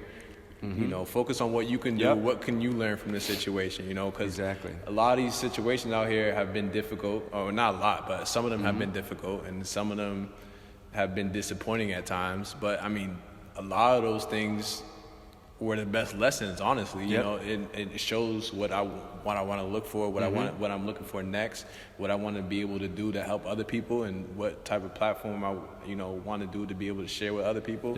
So I mean. Just don't. If you're in a tough situation, don't feel bad and sorry for yourself. Just focus on all right. What can this teach me? What can I learn from it? What is this trying to tell me? Some of these things are out of your control.